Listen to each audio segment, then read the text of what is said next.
every once in a while. Oh, yeah. Gummo's one of them. Gummo. I know how much you love Gummo. Spring Breakers. Yep. Gummo, Spring Breakers. What else? Kids. I don't know if Todd's telling the truth or not, though. How do we know? Those are all Harmony Korine movies anyway, so. I don't know what that means. That's a director. Yeah. I'm not a big fan. Todd, it's wild to me that you like have directors' names just like that you pull out of your ass all the time. Why do you store this knowledge? I don't know. Because he's a real movie guy and you're a fake movie guy. Is it just because you simply don't want to see movies from directors you don't like or something? No, but I get excited when certain movies come out from directors I like. Like I get more excited by the directors than the actors or like anyone like starring in the movie. Like if I have a director that I like, you could put like a bunch of nobodies in there and I'd be like, okay, cool. New fucking Denis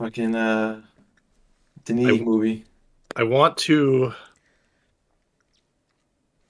to dispute that, but I don't have a good example of it. Dispute it. Put them on blast. Yeah, I guess I don't know.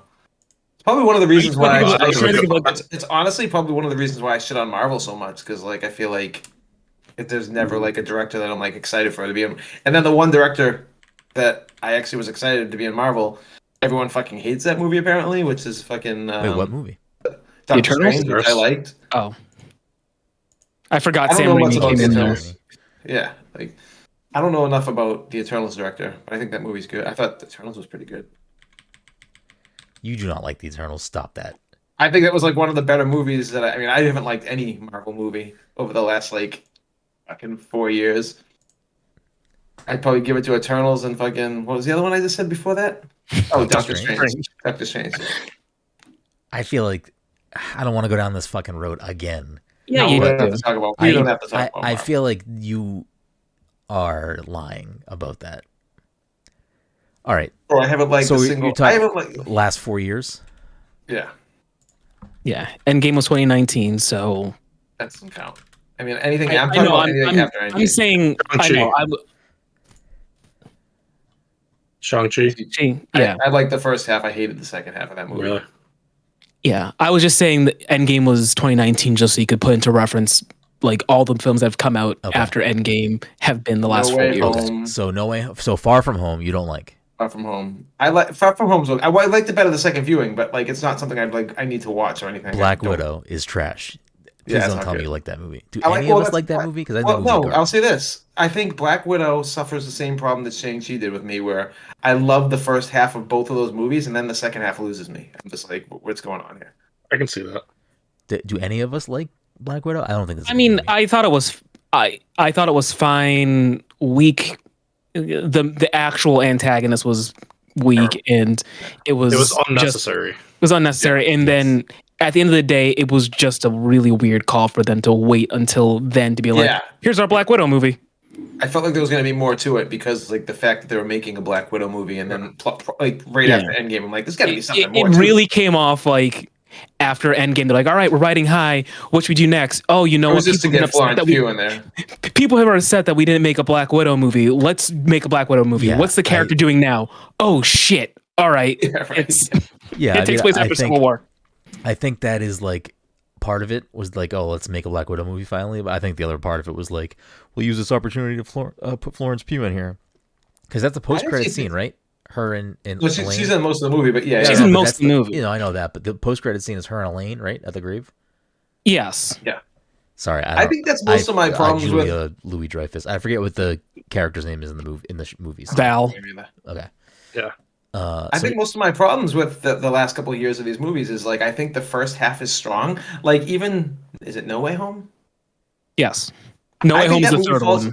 I think that movie falls apart when all the Parkers come in. I thought like the first half of that movie with like the bad guys and everything was fucking really good, and then I feel like I don't know, everything just feels rushed after that and fucking we gotta do this quick and fucking... I don't share. Like I like that movie. I just don't like it as much as I think everyone loves that movie. I don't have that same thing.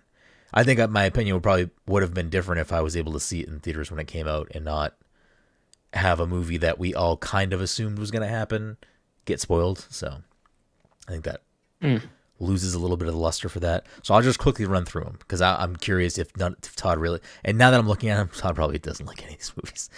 Yeah. Shang-Chi, straight up. Eternals, which again, I don't think you actually like Eternals. I I feel do. like we I talked guess it's about like that, a- and you don't like that movie. No, I said it was like one of the few movies I actually liked. I just think it was a little long, but like I think the CGI was better than 90% Bro, of you the shit taking Marvel my put thing? out. It's too long. What are you, me? It wasn't too. It was long. I just feel like it hasn't gone anywhere either. It's kind of annoying after Was it watching 3 that movie. hours? Like No, 2:45, no. 2:45, I think, or something like that. It was up there. It was. Yeah. It was like almost 3 hours. Yeah. I don't know if this page. I mean, I can look it up quick. Yeah, look it up quick because I don't. Someone fact check that because I can't imagine me sitting through that for. I do think it was long. No Way 2 Home. hours and 36 minutes. Jeez. No Way Home. Doctor Strange: Multiverse of Madness, which, like, looking at what's come out post Endgame, I know this is probably not a popular opinion, but I think my favorite movie has been probably Multiverse of Madness. I like that movie. Yeah. Good director. Yeah, good director. Thor: Love and Thunder, which is fine. I enjoyed parts of it. I had a good time with that movie. I'll probably never rewatch that movie, but I had a good time with it. Black Panther: Wakanda Forever. I like that movie a lot. It's maybe not a good MCU movie, but it is a good movie, I think. If that makes sense. Does that make sense? I routinely forget that it exists, but I think that that's actually one of the movies I haven't seen from this. I think I've seen everything. It's good. But that movie. I just think it does, for obvious reasons, suffer some plot situations. But I do like that movie. It has some cool set pieces. And I said this, back then on the podcast, like, I'm a sucker for a fight scene on the Charles River with the fucking Sitco sound in the background. Like, sure, I'm on board. Yeah, I mean, whales coming out of the fucking Charles River. It makes perfect Well, sense. I mean, listen, who knows what Aquaman, fucking MCU Aquaman can do. Quantumania, which Todd loved, and Guardians. Todd loved Guardians 3. What are you talking about? You loved that movie. Okay, so there you go. Guardians, Eternals, and Doctor Strange. Doctor Strange. Doctor Strange. Todd, yeah, all these movies suck. The only movies I like are, well, I know I just said that movie 5 minutes ago. What was it called again? And then the Marvels. Did you see the Marvels stuff? I did. Yeah, I liked the it Marvels. was all right. I liked it. I mean, like it was a terrible fucking bad guy. Like Yeah. the whole like Yeah, I like, mean, the MCU now, especially with the Jonathan Major stuff, like, they already had a villain problem, I think, and now they have a who knows problem with that. Though I did see that they might just recast. I didn't read the full Denzel's article. son. Denzel's son's Is that in the who it running. was? I think he's a horrible actor, but I don't know. I don't know if I've doesn't- seen any movies with him. Doesn't he already pop up? In Did the you not- MCU? you didn't watch he's in Tenet? Star Wars. No, I still haven't watched it. He was in Star Well, Wars. you He was watched in Black Tenet. Klansman. He's in a bunch of stuff. Black I Klansman. haven't watched Black Klansman. I actually thought he was okay in Black Oh, Klansman. well, then I'm out of ideas. Yeah. What's his name? John. David was. John Yeah, David John Washington. David. Doesn't he? I thought he showed. Did he show up in Star Wars? In one of the shows? Oh, maybe on the show. I don't know. Maybe not. He's in that movie that just came out that looks like Star Wars. Let me look at his IMDb. What was I'm the just robot curious. movie that just came out recently? Oh, the creator. The creator, yeah. Tenet, Black Klansman, Malcolm and Mary, the creator. Black Klansman. Did we watch that for this? No. You know what? Maybe I'm a watched little it, hard though. on him. I thought we watched it for I don't. this. I thought Malcolm and Marie, is it called? That's the black and white with Zendaya, right? I mean, I don't know what the fuck it is. I think so. Oh, Malcolm That movie Murray. was actually pretty good. Wait, you don't think Denzel's son's good? He's good in Black Klansman. That's what I just forgot. I forgot think about that might be the I was only like, movie I've seen that he's in, but I liked him in that movie. All right, so I'll lock in the creator for next month then. Is that what I have to do? Don't do it. I heard it's so boring. Mike Amsterdam. He's in Amsterdam. What's Amsterdam? I forgot. Oh, yeah. I remember that trailer popped up. I was like, wait, what? Is that Chris Rock? What's going on here? Taylor Swift, you're here?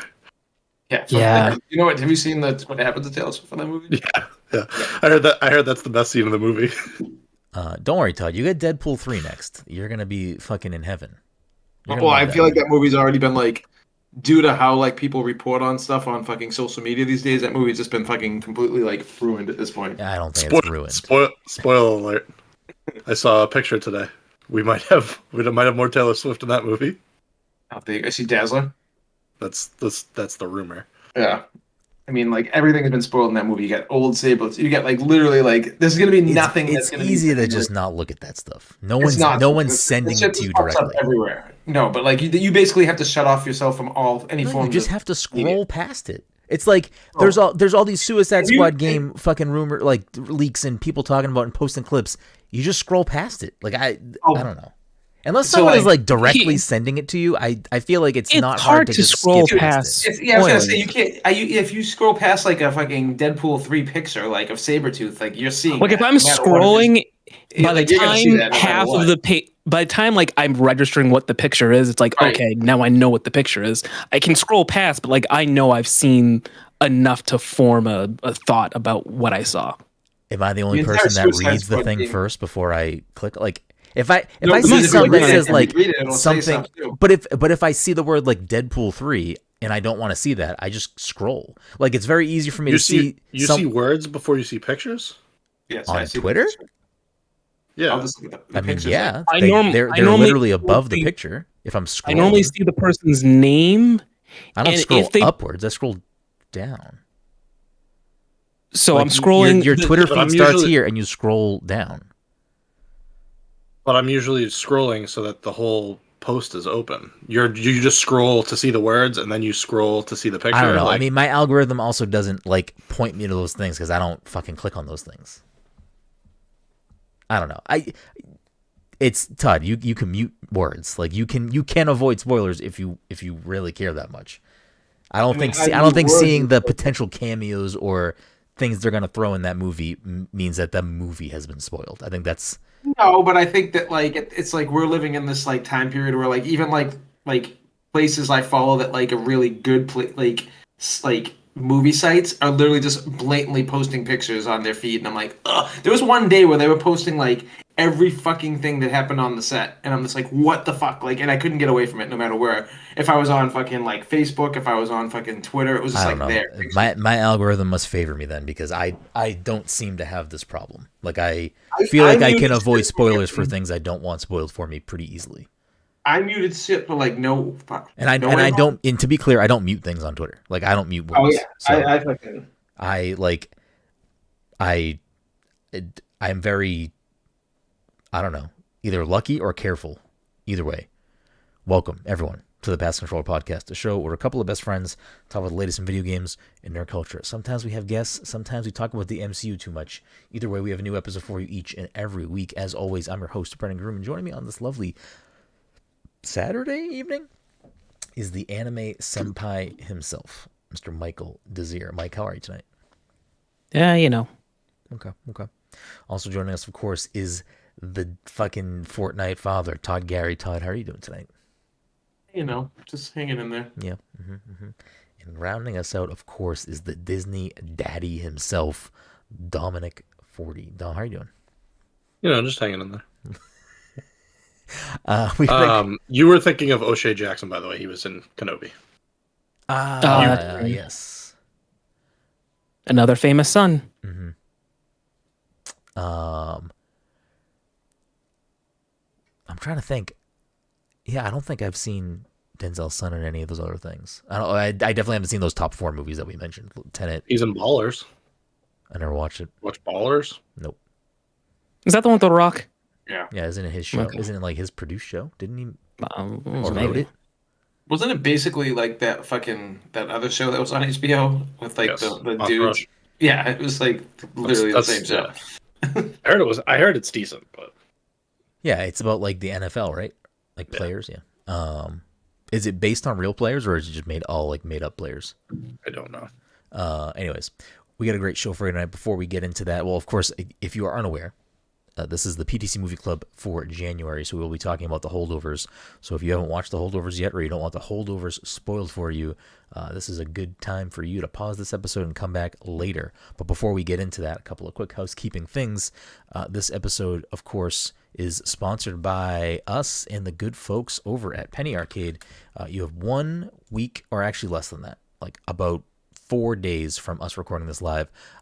We will be giving away a few 4-day badges to PAX East 2024.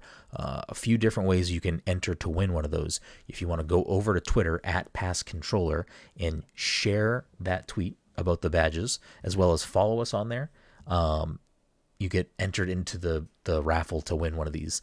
These are provided by Penny Arcade. The confirmation and all that stuff will come from them if you're selected as a winner. If you want a second chance at winning, you can leave us a 5-star review on Apple Podcasts or Spotify or wherever you listen to the show that has a review portion for you to do, and screenshot that and reply to that tweet. That way we can see that you did indeed leave us a review. We can give you a second chance at winning one of these couple of 4-day batches that we have to give away. If you want more details on the event itself, you can head over to east.packsite.com. The link is also below that tweet, so you can go there, get all the information you want about the event itself. It's the end of March over in Boston at the Boston Convention and Exhibition Center. We will be running this giveaway until Wednesday, February 7th at 5 p.m. Eastern Time. That's when we're cutting off entries. So we will do a draw out of the names that are included in this. We'll reach out to you via DM if you did win, and there's a few things that we'll need to give Penny Arcade, name, email, and whatnot, and they will reach out to you directly with what you need to do to pick up your badge at PAX East. That I think it's the third week of March. It's like the 24th, I think. Yeah, that sounds right. Third-ish week of March. Third and a half, whatever it is. Anyways, so definitely if you want to not have to buy your way to PAX East, which a 4-day badge is not cheap, take this opportunity to potentially get yourself a free one and see us over at the show. I can't say when and where just yet or what it is, but I will be on a panel at PAX, and I'll give that information sometime in February, and then we'll go from there. So do all those things. Other quick housekeeping things. My written review for Like a Dragon Infinite Wealth is up over on the website, as well as the recipe for the Dondoko Nut Margarita. So check those out if you're interested in the latest in the Yakuza / Like a Dragon series. Ended up giving it an 8 out of 10. I know last week on the podcast I was back and forth between 8 and 9, and I still think it could really fall either way. I think I just ended up, after writing everything down, it's an 8. But again, like it could maybe hit 9. I ended up on 8. If I felt like doing decimal points, maybe 8.5 would have been the call, but we don't really do 0.5s, so I figured lock it in a solid 8. It's a good game. It's a great time. But yeah, let's talk about the Holdovers. As we do with all of these episodes, we always start by talking about the Rotten Tomatoes. Does anybody look this up? If you looked it up, remove yourself from the... Everyone tells you what the Rotten Tomatoes are when you open the movie. Oh, does it really? No, then I guess it doesn't matter. Does anyone anyone not remember? I don't know if I still remember, but I'm pretty sure I remember one of the two. Does everyone remember? Is it? Should we just not even do this? Just say it out loud. I definitely didn't look at it. It probably popped up, but I never bothered looking at it. Well, what do you think for tomato and audience? I don't know. 89, 90. Let's just pick those two numbers. Sure. Todd? 93, 85. What about you, Dom? I can't remember what the tomato meter was. I'm pretty sure the audience score was a 91. For some reason, I want to say it was like a 96 and a 91. Well, Dom is the closest. It was indeed a 97 and a 91. Critic consensus: beautifully bittersweet. The Holdovers marks a satisfying return to form for director Alexander Payne. Audience says cute and touching, if not laugh out loud hilarious. I don't know if I laughed. Like I had some chuckles. I had some laughs. Laughed out loud hilarious? I didn't laugh out loud I had some hilarious. laughs. Bro, I don't know if I I've would known you describe it since as laugh. I've known you since you had a were a heart. boy, so I can say with confidence you are penis cancer in human form. That was dope as hell. It was a good line. I don't know if I laughed though. I may have but not like I wasn't a knee slapper. You know what I mean? Like laugh out loud hilarious to me is like your eyes are fucking shut and you're fucking can't breathe. You're wheezing. That's what that sounds like to me. On the Brenden funny meter, it's nowhere near Austin Powers. That's facts. But I laugh out loud hilarious. I think is A weird way to describe it. It's a stretch. The Holdovers is a thought-provoking dramedy for again. I'm surprised that this was slotted as a comedy because I think it had way more emotional beats than it did There were some chuckles. Well, that's what the audience is saying. It on Rotten Tomatoes is listed as a holiday / comedy. What is IMDb listed as? Holiday film. IMDb does say comedy drama. I mean it's not funny. It's just I don't know. I guess I'm picking my fight with laugh out loud hilarious. What were we? Laugh out loud hilarious is a weird way to describe it. Dramedy, I can get on board with. Yeah, dramedy's fine. He fucking popped his shoulder out. That was pretty funny. Was it funny? It was funny to me when he jumps off the thing and then he popped back up. It's screaming. Oh fuck! Yeah, that was funny, but the rest of that scene, I wasn't laughing. Or when the janitor comes back in, he's like somebody puked in. Yeah, I mean that was a good scene. I wasn't laughing. I don't know. Maybe I just have my bar for letting out some chucks is a little bit higher. He's highbrow. He watches SNL. Yeah, of course. Mm-hmm. He's more of a Rick and Morty guy. You need to have a high IQ for that. Yeah, exactly. We do this when we play the movie game, but we don't really do it when we talk about the movie we're actually talking about. So I'm going to start doing this now because Rotten Tomatoes has this "you might also like" thing, and it does not help you when we're guessing the movie.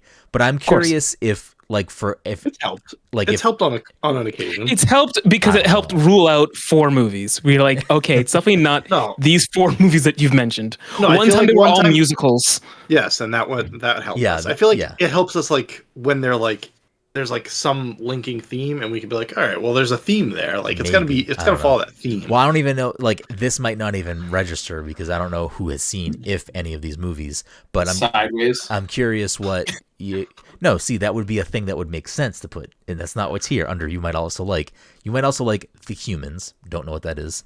I didn't see that. Happy Christmas, don't know what that is. A holiday movie. It has Anna Kendrick. I can't read anyone else's name. I don't know. It's a holiday movie though. This is a holiday movie. I still don't even think I would I wouldn't pop this open every year at Christmas and be like, oh, watch The Holdovers. Well, no, but it's still a holiday. It is Christmas. Sure. It takes place on a holiday. That's like calling fucking The Division a holiday game because the world stops in December. Yeah, but it's very much it is very much part of the plot that it's Christmas. Yeah, for sure. I guess when I say holiday movie, that's not how I wouldn't use that descriptor in that way personally. That's not how I would describe this movie.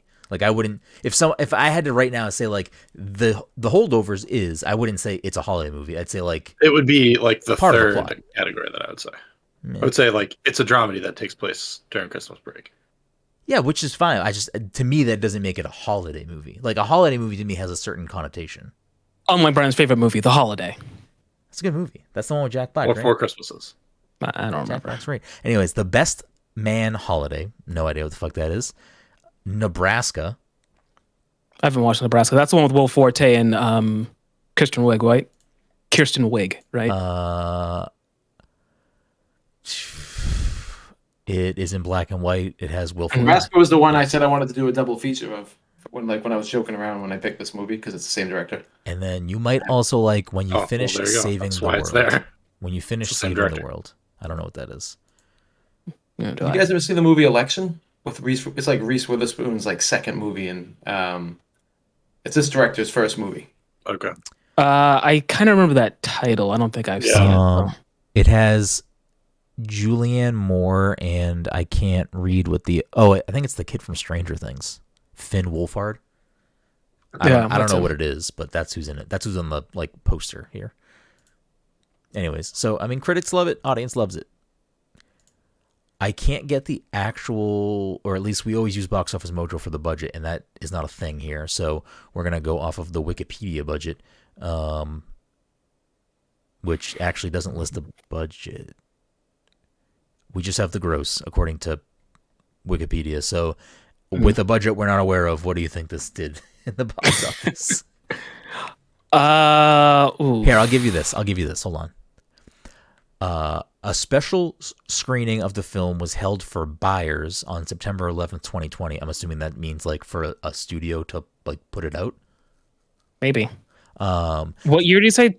September 11th, 2022. The next day, it was reported that Focus Features had acquired distribution rights for $30 million. But I don't think that's relevant to the budget. I think that's just how much they paid to distribute it. The film was scheduled for a limited theatrical release on November 10th, 2023, followed by a wide release on November 22nd. However, it was pushed up to a limited release on October 27th, followed by a wide release on November 10th. It is scheduled for release in the United Kingdom by Universal Pictures UK on a couple of weeks ago. Okay. So it has not been on the box office long, and it at least didn't get released in the UK up until 2 weeks ago. So yeah, use that information as you will to figure out what you think this did in the box office. It has nominated for a lot of awards. Paul Giamatti has already won a lot of awards, and it does have, I think, like 5 at least Academy Awards. It is nominated for Best Motion Picture, Best Performance by an actor in a leading role, Best Performance by an actress in a supporting role, Best Original Screenplay, and Best Achievement in Film Editing. So that doesn't translate to monetary means in any way, but no, there's just some more information for you. And I'm trying to picture. I've definitely looked at weekend box office performance in the last few weeks, months. I don't remember the Holdovers ever really popping up. I can't imagine it's still in theaters. Well, even when it came out in theaters during its wider release, I think I was probably just, out of curiosity checking the box office, not looking for the Holdovers. It's just something I like looking at. So I was looking to see how well Wonka was doing and how well whatever films are coming out. And I'm saying I don't remember seeing the Holdovers in the top 10. I could be wrong. I don't remember seeing in the top 10 during that time. So I feel like even though it was a good movie, it didn't do gangbusters. I'll give you with its limited. Again, this information probably doesn't help you because it is on Box Office Mojo. I found it, but it just doesn't have a budget listed. In its opening 6-theater run, so opening weekend, I guess, for 6 theaters, it did $211,000. Okay. I still want to put it at 20 mil. I feel like that's maybe. All right, Mike's gonna go with a cool 20 mil. Todd, what about you?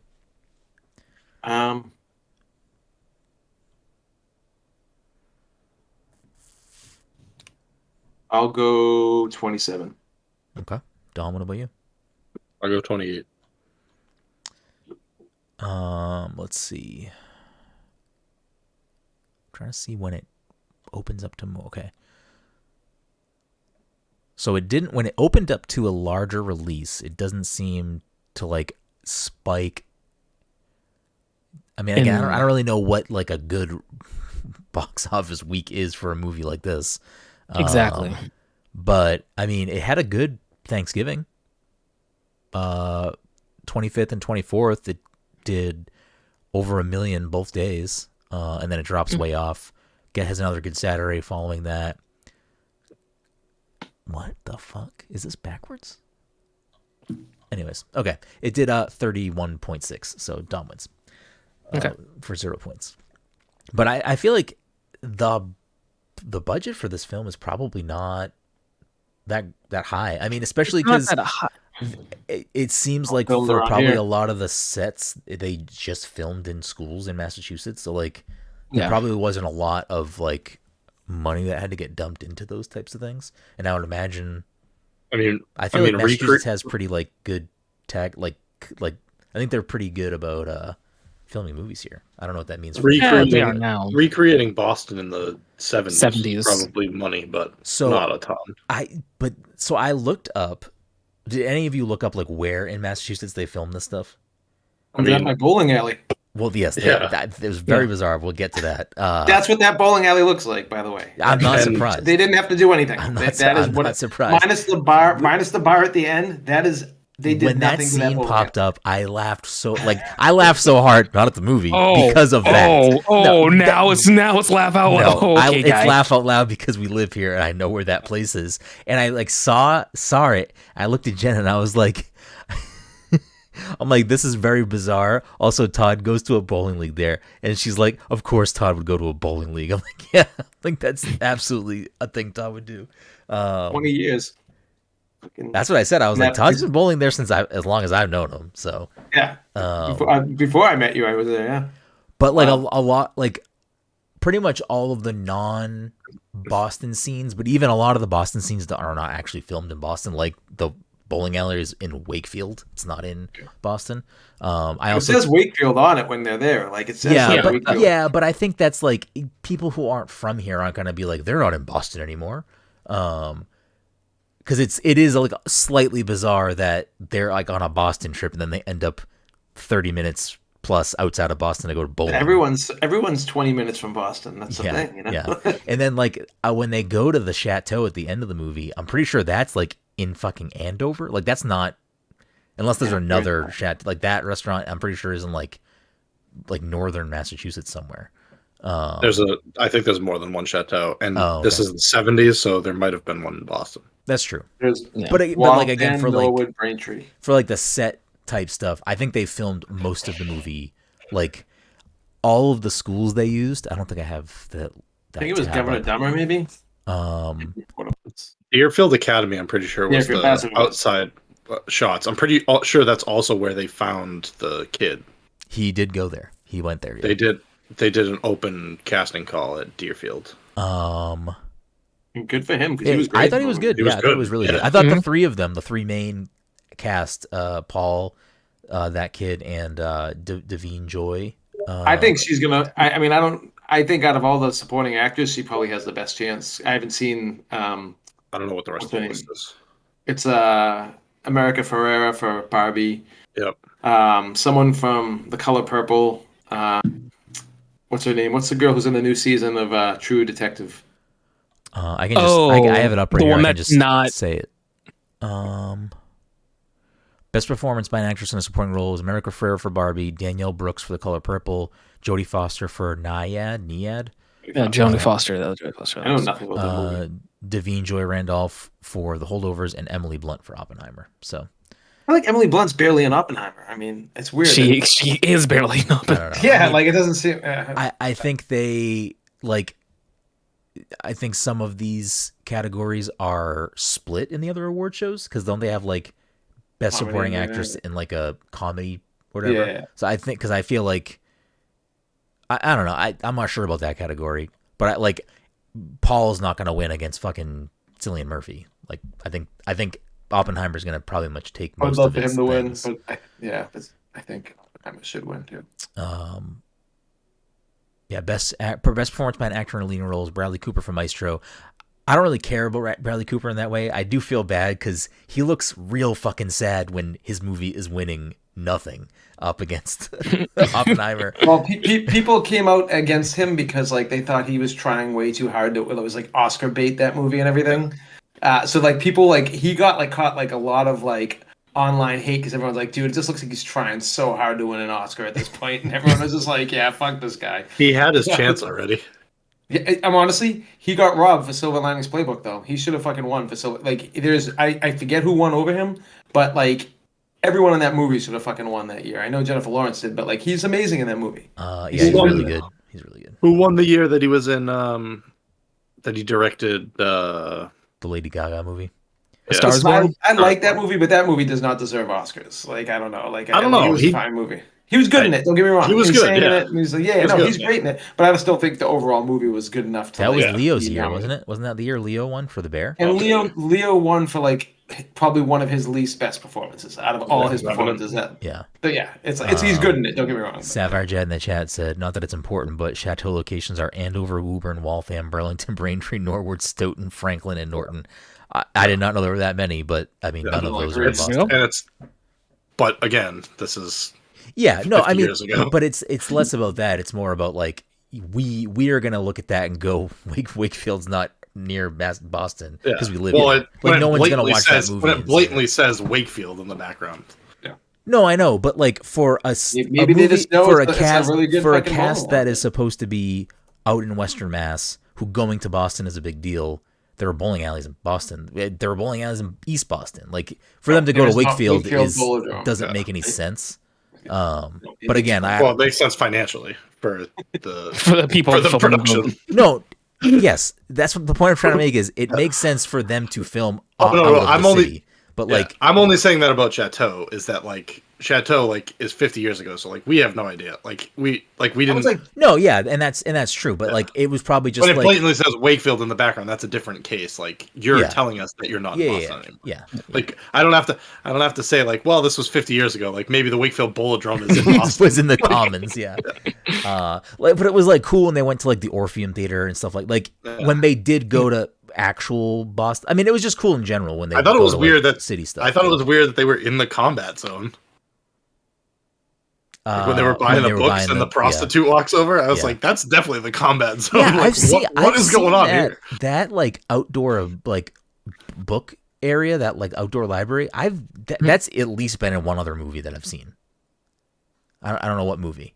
Maybe Good Will Hunting. I don't fucking know. Maybe I've definitely seen that like same fucking thing in. I don't know if I've ever actually. Maybe I've been to that. Maybe that's why it was familiar. I don't know. I don't know where that is. You don't read.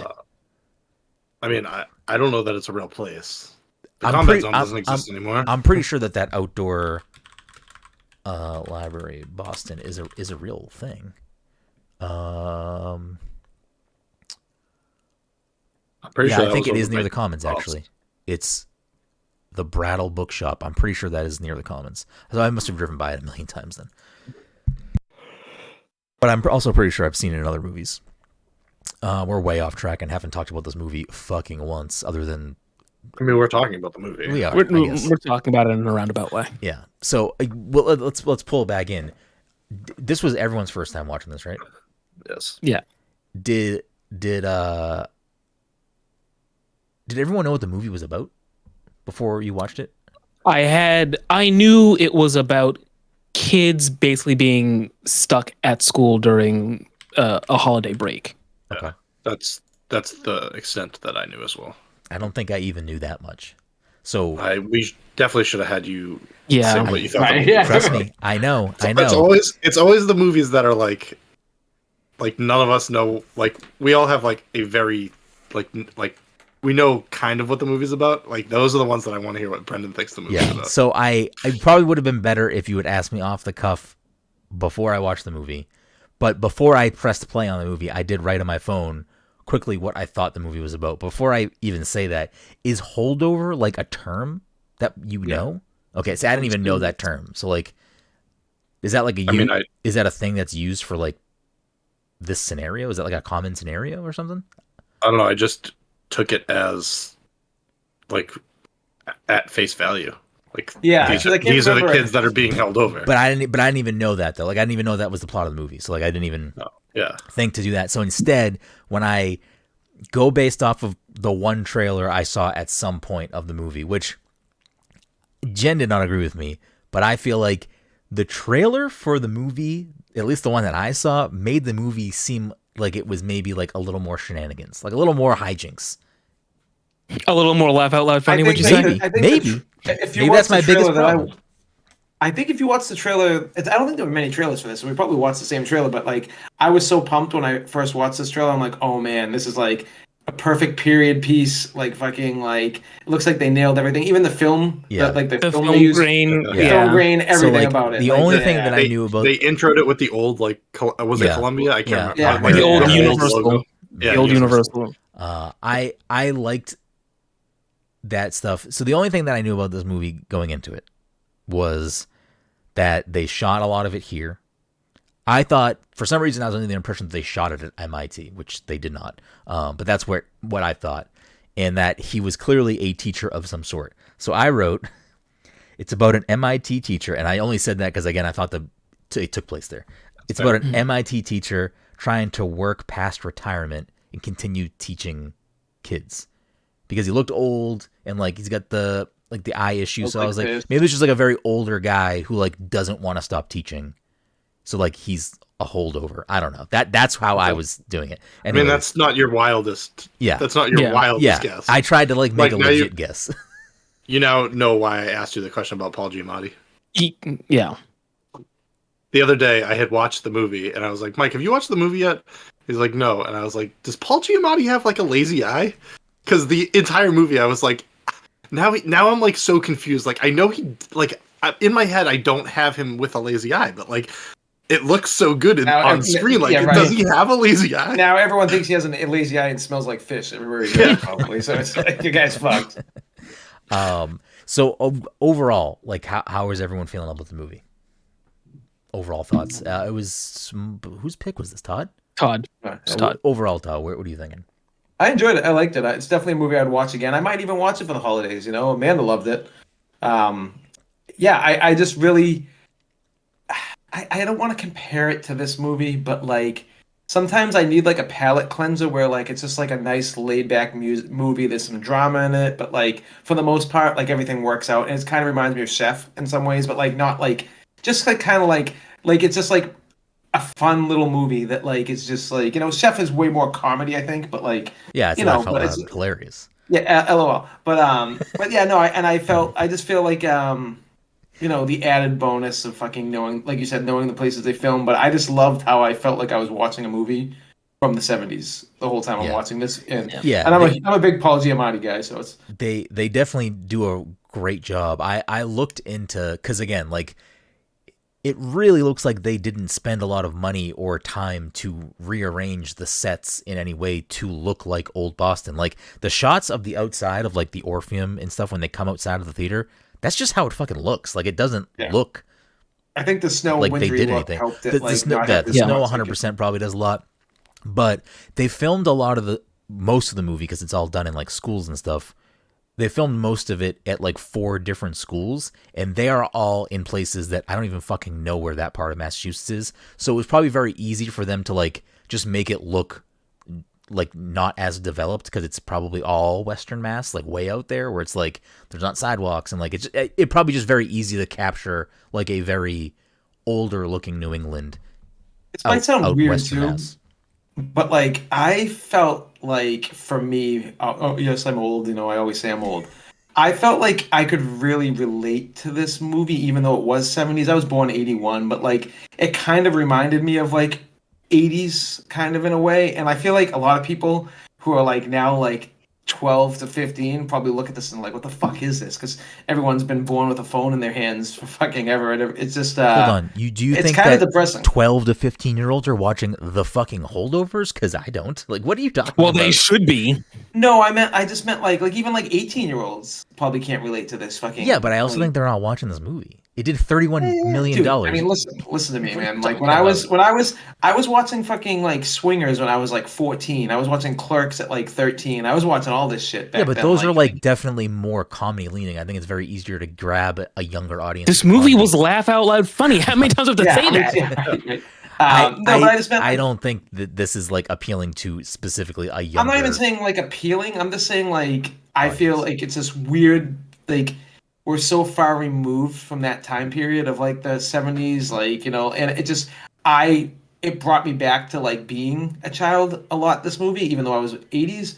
And I'm just like, it was just so weird because like I feel like no one is going to ever experience that after like, you know, like a lot of these kids like that like have phones everywhere that like the whole like you have to have a map to drive, and I'm not like talking about this in the movie, but just thinking about the time period itself kind of thing got to me a little bit. I'm like, oh, everything was so simpler back then, and like now everything's yeah, dude. No, I know, but I mean, like but everything's like so depressing. I feel like because like everyone's just buried in their phones and like bro, it was like, clearly fucking depressing for them in that movie too. We're talking about like a 70s. Two of the characters Vietnam, had depression. Yeah, I know. The whole plot of the film doesn't take place if they have cell phones. like you call the parents and you can't reach them because they're on the mountain. Like that doesn't happen if they don't have cell phones. Like the parents see the kid's cell phone like pinging at the mental At the mental institution. institution. Like that now they're not showing up to the school. Like you know what I mean? Like the whole plot of the film like doesn't happen if they have cell phones. Yeah, I mean, I think a lot of things are purposely set in certain time periods because the conceit of a smartphone essentially ruins the chance of that I movie. keep saying it. Listen, the second to last episode of Seinfeld, how did it start off?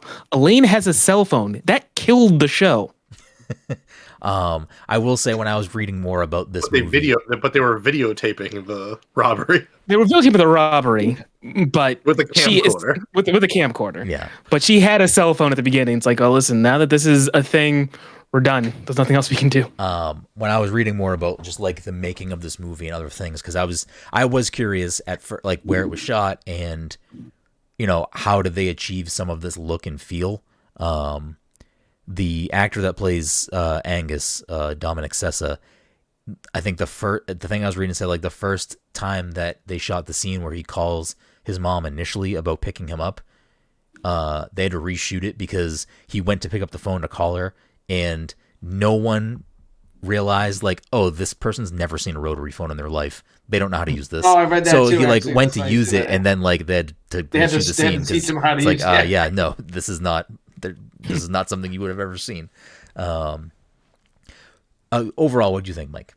Because we're never gonna actually talk about this movie. We're never gonna talk about the movie. Out of the, let's see, how many out of the 2 Massachusetts-based PTC movie picks that we've done so far, this is my favorite. I did just like Manchester by the Sea. Yes. Oh, see, Yes. Manchester by the Sea is like a whole nother level of depression, baby. Right. It's so good, but it's so good, but it's so depressing. But yeah, I did really overall like this movie. I thought it was, again, to the how they captured 70s filmmaking, at least to me. I'm not like an expert on these things, but I just liked the grain, the way the camera would zoom in on somebody. You could really feel like it was just someone using an older camera manually zooming in and even the dub they had over on the trailer, it was like an old town tiny voice. That was what blew my mind. I remember I forget what I was seeing, but I saw a trailer for the movie and it was just, it looked like a 70s trailer, and it was like, and it had the same guy. It was like the same dub of like, that's what won me over. Like I saw that trailer, I'm like, oh, sold. And like, I don't know what this is, but this actually seems kind of interesting. I should have gone to see it in theaters. I really should have. I should have gone to see it at Cinema Salem because that would have been the place to see it. It was playing there too. Oh yeah, definitely. Yeah, I think I had considered it. I didn't do it. Well, not to veer us off track a little bit, but you guys were talking about like what's in the theaters anymore. Like, have you looked up AMC Liberty Tree Mall recently? No. They like play like random movies that are like they'll play Jaws randomly. Like a lot of movie theaters do that because they're all doing to it make now. money. Yeah, it's crazy. Like it's like it was like weird. Like what's playing. But I like like, that because I would I be way more awesome. interested in I go see Jaws. I definitely missed it the last time they did it. I don't know the next time they'll do it, but like I saw theaters playing all 3 Lord of the Rings films. Like the next time they do that, I'm probably gonna go see all 3 of those. Part of me wants to go see Tenet because I've never seen Tenet, so I might as well see it in the theater for the first time. You know, it's like. I was reading something. I don't know if all of this person's movies are, but if you like the way this movie is the cinematography of it, which it seems like we all do. Egil Brild, the person who's the cinematographer in this film, I think they've done this on other movies where they've like made it look a certain way. I read something. I don't know where. I don't have the link open anymore, but I didn't read all of it. I just read like a little bit about how they made it look that way and. He did stuff behind the scenes to make it look this way without shooting on film. Like they didn't shoot on film to capture this way. So I don't know. There's clearly some cool artistry behind what he's doing to make it look this way. Dude, the heater or the air conditioning in the Wakefield Bolodrome, This was like 10, 15 years ago. I remember like we'd be bowling, you just hear like a dum dum dum dum dum dum. This like thing that looked like it was from like the 40s behind us. And that thing is still there, still making that same fucking noise. I just think it's so fucking funny that they did nothing for that bowling alley. Yeah, like, there's like, plenty of places in Massachusetts that they can very easily capture what it fucking like, was. Guys, we don't have to do anything. Imagine like the location scouts for that film. They said, okay, guys, we have to find places that look like they existed in the 70s with minimal intervention from us. We don't have to do anything. We don't have to do much to like really make the aesthetic. And they come with a list of things like, here you go, here are pictures. Like, you sure this is no? I literally took that picture yesterday. That's just how this place looks. Well, ironically, the Wakefield Bolodrome was also in the Tender Bar. Like they filmed that there too as well, because clearly people are like, "Yep, this is the vibe. This is the time period. This is what we're looking for." I will say this was something I did not know. I did not know this was a thing, but now it makes so much more fucking sense just based off of my own childhood, since we keep talking about the fucking Wakefield Bolodrome. I don't think I knew that Candlepin Bowling was like a Massachusetts thing. Like I'm looking more into it now. Vermont does too a little bit. So it's a New England thing and a specific province of Canada. Like I didn't know I did not know that was a thing, but now it makes sense because like used to be on TV. Pretty much anywhere that I went bowling growing up was like Candlepin Bowling. Like I don't even think there is. I don't even. Is Town Line Candlepin? Town Line is probably regular pins, right? Town Line is regular pin. Yeah, but like we used to 10 pin, not regular pin. 10 pin. What's regular pin? There's no regular pin. It's 10 pin. 10 pin is the what you people would think of as a bowling pin. Yes. What is Candlepin? It's still 10. It's just a different shape. Yes. And small balls. Small balls. Because like there was a bowling alley. I don't know what it's fucking called. I think it was in East Boston. It was in Revere or East Boston. I don't remember. I would go there occasionally when I was younger, and it was like only like anywhere I went was Candlepin. It was never like big balls didn't really start becoming bigger until like I don't think I ever went to Ryan's Family Amusement. Actually, I think Ryan's Family had 10 pin downstairs and Candlepin upstairs. Does King's? There's no way King's has Candlepin. It does? I think it's mostly big ball. They do have like a couple Candlepin lanes. The Wakefield Bolodrome is all Candlepin, right? All Candlepin. Yeah. And it's funny because again, like I don't think I knew that was a thing. And when that scene happens in the bowling alley, I don't know if that guy, sometimes they like put people that work there like actually be in the movie, but that old guy that's talking the guy, huh? He doesn't work there. Okay, but the guy that was working and the guy in the Santa suit were talking, and they were like having a heated discussion about like Candlepin, and I'm like, that's a Massachusetts fucking conversation right there, like especially because it's like they're talking about. That's the only thing they added to that. That they added like a bar there for like to hit that 70s vibe, because like that's like just like the last lane right where they were. It's like right by the lockers, and like the Cruisin' USA machine that's still there is right where they filmed that fucking vibe. There wasn't a video game cabinet. I don't think so. Right? They probably had that wouldn't have lined up. No, wouldn't have lined up. That would have been crazy. What about you, Dom? How'd you think about this movie overall? I liked it. There you go. I don't know. It was I don't know. I had a laugh out loud funny experience with this movie. I did laugh a lot. Paul Giamatti cracks me up in most of the movies that I see. He's so good. He's really good in this movie. Like I think so I'll say I think I'm the softest on the four of us. I still like the movie. I don't think I loved it. Like I'm actually surprised Mike was like fucking #1 fucking fan of the Holdovers. That was surprising to me. I was expecting more of like it was fine. Good movie. No, it was a good movie. I don't know what to tell you. You're the odd man out. I liked it. I will say that this movie is like distinctly two movies, and the first movie is whatever, and the second half of this film is fucking real good. But it sucks that you can't have the second half of the film without the first part. Like the first part sets so much shit up. Like the school stuff, you mean? Like it's just it's not even that. It's just like once the other kids leave and it's down to the three of them, that's when this movie to me was like, oh, this movie's fucking 100%. Good. Like this movie's rolling now. I thought the movie. Weird. Go ahead. Go ahead, Mike.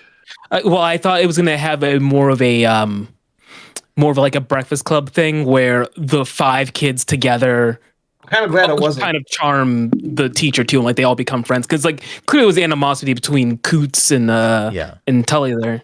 I did like that was what I was just gonna say. Is like I liked the like quote unquote plot twist of like, all right, we built up all these characters. Like these are all the characters you're gonna be experiencing, and then they all leave, and I was like, Yeah. oh, okay. Yeah. So now I don't have to remember any of these kids' names. No, it was way better. Like again, you can't make the same. You can't do the same thing they did without that. Like I think that was necessary. Maybe it could have been a little shorter because I didn't dislike the beginning of the movie, but it was a lot of the other kid stuff where it's like they're kind of just fucking annoying for the most part, especially Kuntz. Like, get this dude the fuck out of here. But like I didn't necessarily care about the rest of the kids' plot lines, like the fucking kid with the hair that like I just want to ski, dude. Like, okay, go ski then. Get the fuck out of the movie. Like I don't. He did. He did come back at the end. He did come back at the end of the movie with Well, his the head haircut. shaved. Yep. Yeah, he had the haircut. But he got to go ski, so it all worked out. Yeah. They both caved. They loved each other. I It's family. like I like the movie overall. My opinion will probably be higher on it the longer that time passes. Did Jen watch it with you? Yeah, we're kind of the same boat. Like it wasn't bad. We didn't dislike the movie. It definitely like there were moments that What'd you think about the runtime? I mean, it was fucking long long. was it? It was fucking long. Like 2 hours. It's like It was like 2 hours and 13 minutes. I thought it was fine. I thought it was perfect, actually. There was one point where I paused. I don't think I ever paused to check to see how long. I paused it to make a second drink, and when I paused before I paused it, because it's like a delay, I hit pause. I looked at Jen and I was like, 30 minutes or less, and there was still an hour and like 10 minutes left. I'm like, how is there still fucking this much movie left? But again, Brenden like, needs to just watch TV. That's what I think. Brenden needs to go back to TikTok. Brenden needs to go back to TikTok. No, again, Brendan's a big TikTok guy. If I'm looking at the runtime, I'm like, fuck, 2 hours and 13 minutes. What the fuck? And then I'm watching the movie, and to me, the first half of the movie is whatever. It's not bad. It's just whatever.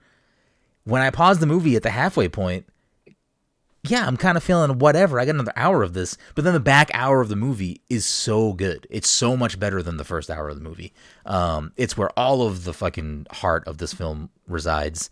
I feel like that's you lose a lot of you lose a lot of the silly fucking humor, like cool, like the kid peed his pants, the Kuntz is a bully.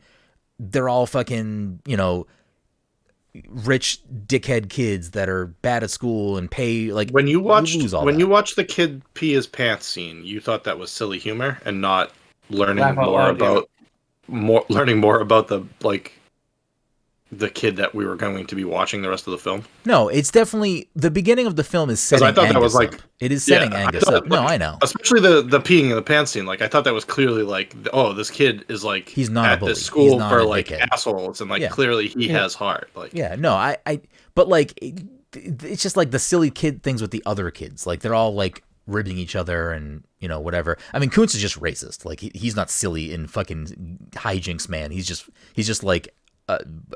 He's a dick. Racist. Yeah, but he's also racist. He says something racist to the he's Korean kid. Korean. He says something racist to him. The rickshaw was broken, and the kid's like, I don't know what the fuck rickshaw is. He definitely like gives fucking racist vibes at the dinner table to Mary. Yeah. Which I will say, her character is fucking great in the movie. I like her arc. Like I like that when it starts to focus on the three main characters, you get more of why these people are where they are. You get more of the struggle that they're dealing with, which they're all dealing with, like the similar overall, like they're all clearly fucking depressed for different reasons.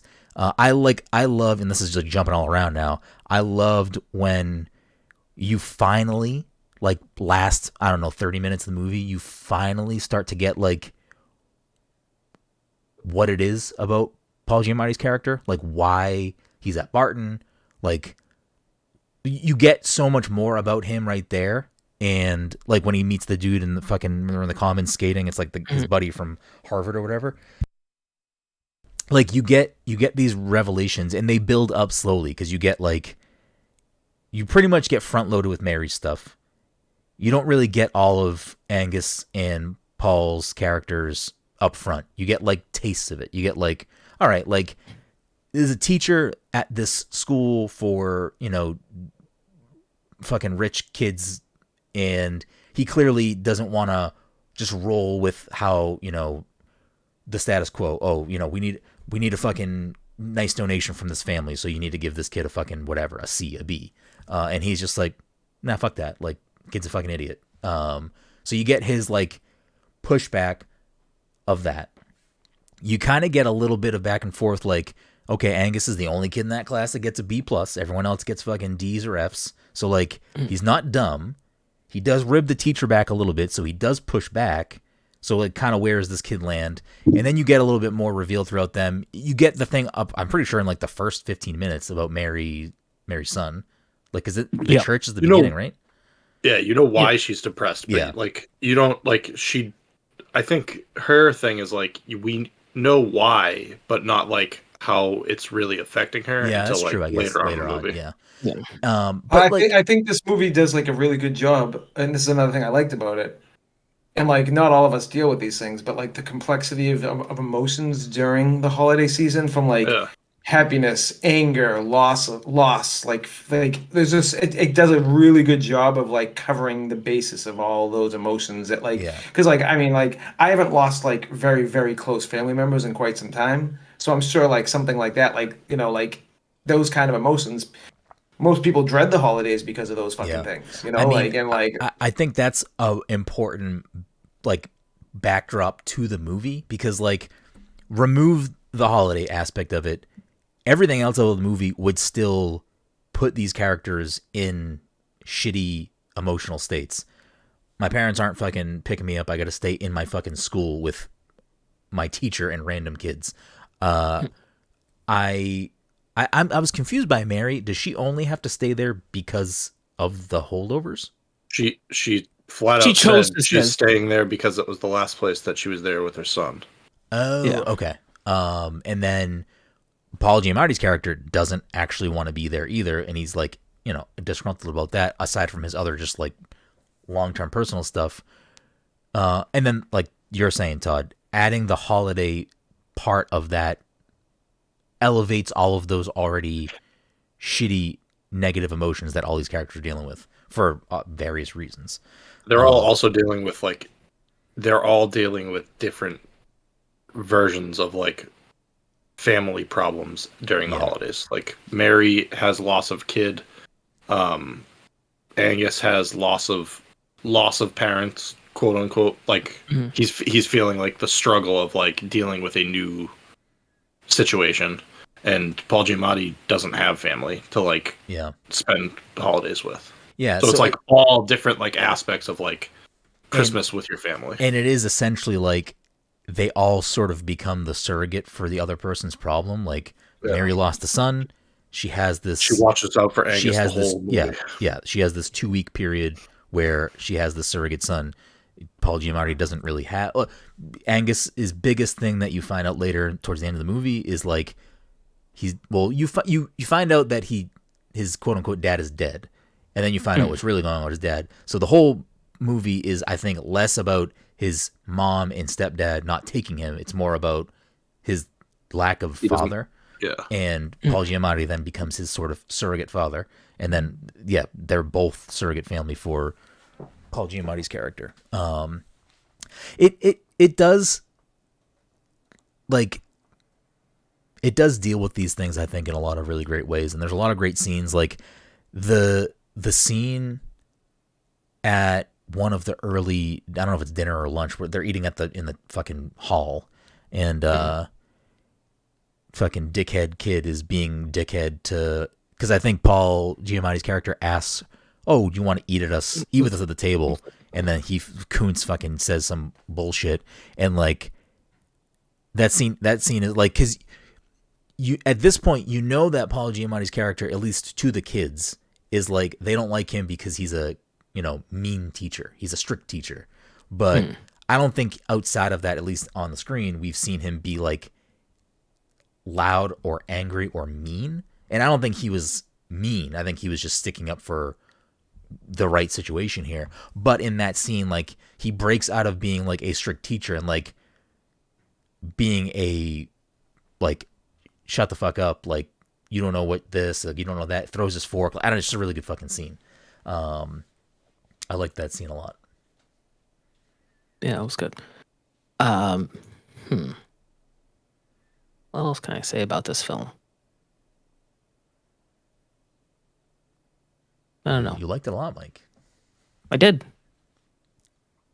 Let me go get a physical copy of this.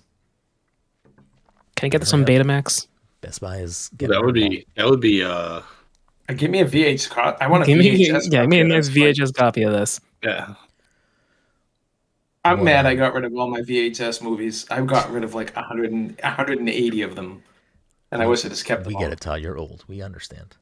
But does anyone have negatives about this movie? Or it was just like it was a good ride all the way through? Yeah, no notes. Nothing. I liked it. I feel like it was an easy watch. Yeah, that's why I brought up Chef, because I feel like it's like, not necessarily like, just it was like an easy watch and like nothing ends up negative. You know what I'm saying? Like where Chef like has these instances where you're like, oh god, it's gonna go this way, and then everything works itself out. And I feel like everything worked itself out. I don't know if everything worked itself out. Like, is Dude, Paul Giamatti getting fired worked itself out? No, he needed to get it. That's the push he needed. That's like he can go start writing his book. He can, he was fucking clinging on to nothing there. He was miserable. He was just fucking going through the motions. I did think for three people who seemingly are not stupid decided to light dessert in a paper container on fire. Yeah, they in were. The movie. That is not they were smart. pretty surprised that like it did not work the way they thought it. Way it worked in the restaurant. But God bless him for trying. Yeah. So it's the thought that. What was he drinking? Louis the 14th. Like, what was he drinking? Fucking that bottle. Isn't it like Louis? I don't know. Yeah, I mean they were drinking brandy at the small end. round bottle was. Yeah. Yeah. Throughout the rest of the movie, they were drinking whiskey mostly. Oh yeah. Like he had a Jim Beam bottle beside the bed. Mary had a Canadian Club bottle on her desk, and at one point there was an Old Forester bottle somewhere. I don't know. I paid attention to all the liquor they used. I always like to see who's yeah. like paid to be in the movie. It's like, well, I think for certain things, I think a lot of those were probably like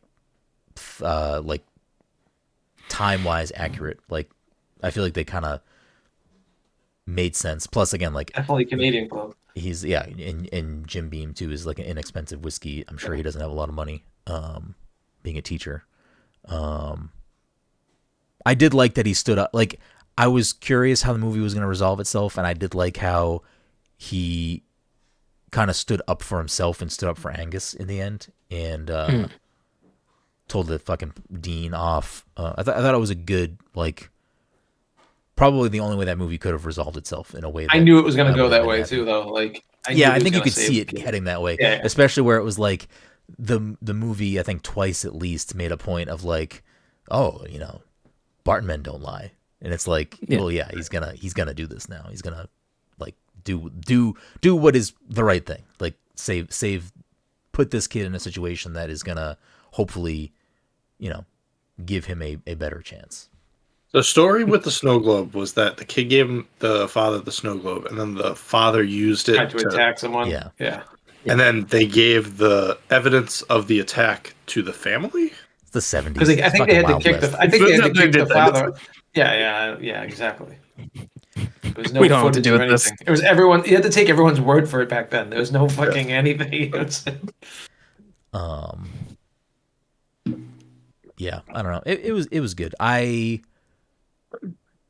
wish that they spent more time in Boston, just because I like when they do that type of shit. But I think just again the back half of that movie is so good. Like I like the back half of that movie a lot more than the beginning of that movie. That's for sure. I'm so happy it wasn't a Breakfast Club fucking group of kids. I don't need a group of kids, please. Maybe that's what my theme will be this year. Just Breakfast Club movies. Are you gonna do Brat Pack movies or just Breakfast Club like films? Just films where there's like a group of kids that have to resolve problems on their own. I'm not saying that is an inherently bad thing. I'm just. I mean, you're making it sound like that. That's not what I expected this movie to be. So when it was seemingly heading that way, I was like, nothing about what I've seen of this movie makes me think it's going to be this like group of kids. So yeah, I don't know.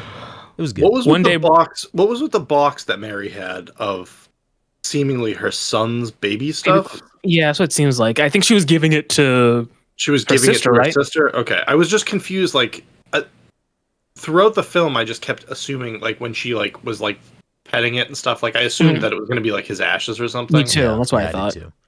And then she was like unboxing like baby stuff, and I was like, I assume that it's the son's baby clothes, but like I don't know. It just seemed like she was like treating it weird. I don't know. I think it's. I didn't know more if there was more to it that I just missed. No, but... I think it's more of just, and I don't actually know.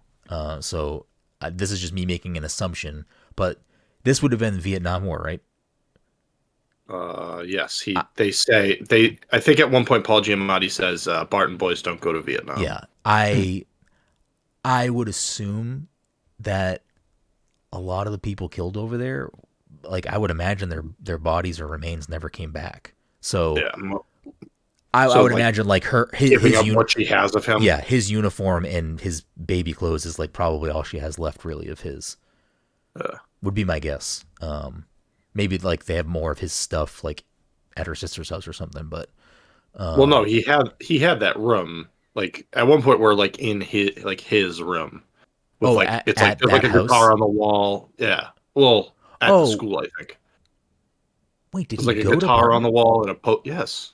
Yeah, Brenden, did you watch this movie? Yes. I'm not gonna lie, I was confused with what that bedroom was. Did they say that was his bedroom? Mary only works at Barton so that the kid could go to Barton. Oh, yes. Okay. But I'm thinking of the scene with the bedroom because that scene just happens and then it cuts into the scene with the bedroom is like she's like out watching the why can I not remember the show? Why can I not remember the name of the game? Wedding, Newlyweds. Yeah. Newlywed Show. Yeah. So she's like out on the couch. I think she like walks out of his room, and that's like we like get the screen of his room, and it's like she's walking out of it. Okay. So like you can see that like she still like has his stuff set as if he is still like she's like still expecting him home. Okay. It's like framed as if like she just lost him. Like she has no like. Yeah. Okay. She's still expecting him to come home, so she like, yeah. I think I don't know. Like I took some sort of.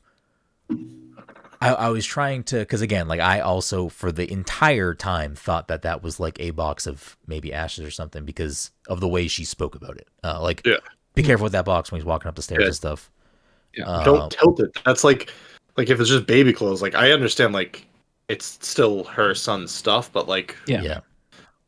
I just assume like don't tilt it because like he's in there. You know what I mean? Yeah. I guess to her like the baby He clothes basically probably still is him. Yeah, but. I think maybe there's some meaning to glean out of there of like her sister. Like I would imagine maybe that dealing with that type of grief that she would be hesitant to go back to her sister's house because there's a new baby on the way and that would potentially offer some different type of grief. It's like you are welcoming this into the world. I am grieving the loss of my. Yeah, I think she said ultimately. She did say at some point, like she didn't want to go because she felt like she was abandoning her son, something like that, right? That's why she didn't want to leave the school. Yeah, that's why she didn't want to leave school. But like she specifically says, like, yeah, like she wasn't going to the there sister at some point or something. Yeah. But I think the other part of it too is like maybe she knew she was going to maybe like giving her son's baby clothes was a thing she was going to do regardless.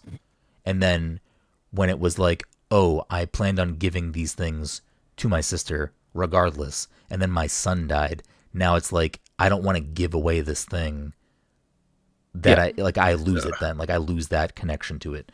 But I think there's some level of because we go through like obviously all of the things with Mary throughout the beginning and middle of the film, and then we get to the Christmas party, and like we go through probably some of the worst of her grief we see on screen, at least, where she's like playing the same music over and over again. She, probably drunk, it seems, and she has a breakdown. And then we cut to Roxbury. And it's like maybe she's in some sort of like she's come to terms with like parting with that piece, because it also means that like her son can live through her cousin, like his cousin. And it's also like we find out later when she comes back into the movie, because she takes, she steps out of the movie at that point and then comes back later, that, if it's a boy, or a middle name would be Chris. I think Chris was the name. Curtis. And then, I don't know, I think that's like, I think there's something there with that. I think that's like some sort of like grief acceptance, maybe. I don't know. There's a lot of heavy themes for a movie that I don't think overall felt heavy. That's because it was a laugh out loud comedy. Yeah, it was a laugh out loud comedy. But yeah, I don't know. It was good. It was a I won't say it was a fun ride, but it was an enjoyable movie to watch. Like I wasn't like mad about it. It was a good movie. Anyone else have anything? Good pick, Todd. Good for you. Yeah, it was good. Look, starting the year off strong. Todd actually picked a good movie. Look at that. Listen, I purposely chose this movie because I knew it wasn't like my typical horror movie or like weird movie. So I was like, we'll take it slow this year. We'll see where it goes. Didn't pick horror movies or weird movies last year.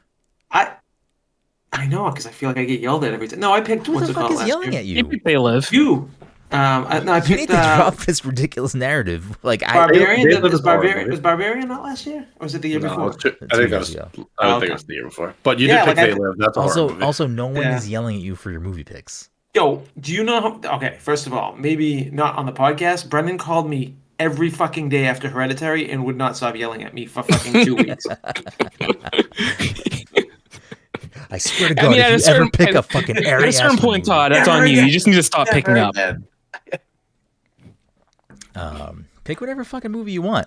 All I ask is that, like, I don't know, pick a movie that you fucking want to watch, or like that you think is actually good, or that none of us have seen, or pick fucking The Country Bears. Yeah, well, it was a movie that nobody had seen. That's true. All right, that's true. Fair. You got me.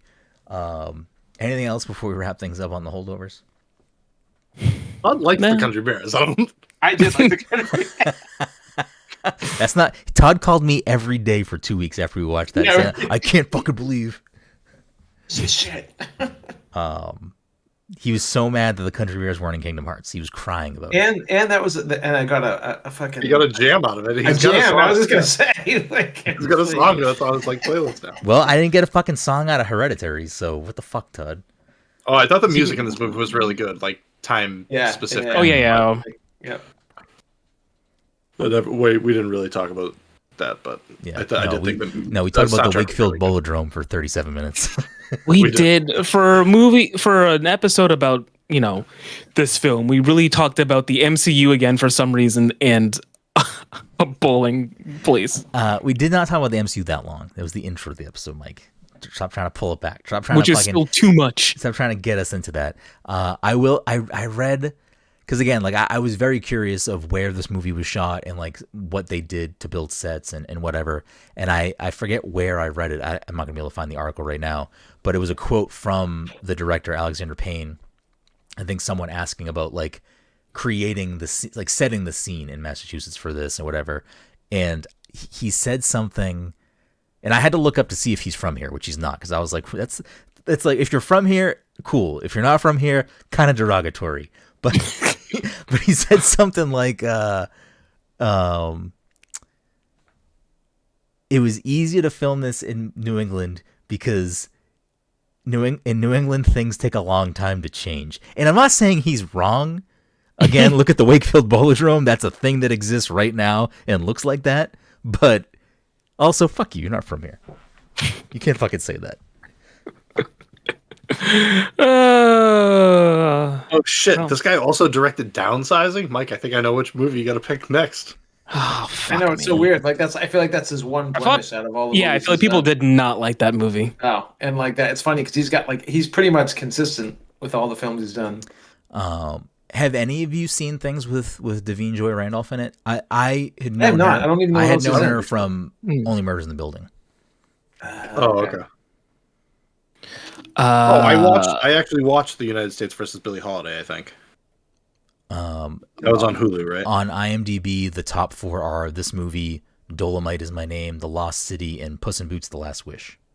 Oh shit! Who's seeing Puss in Boots? Todd, watch that. Mama Luna. I don't know what that means. I think it's one of the bears. No, is he one of the bears? Bro, I don't fucking know.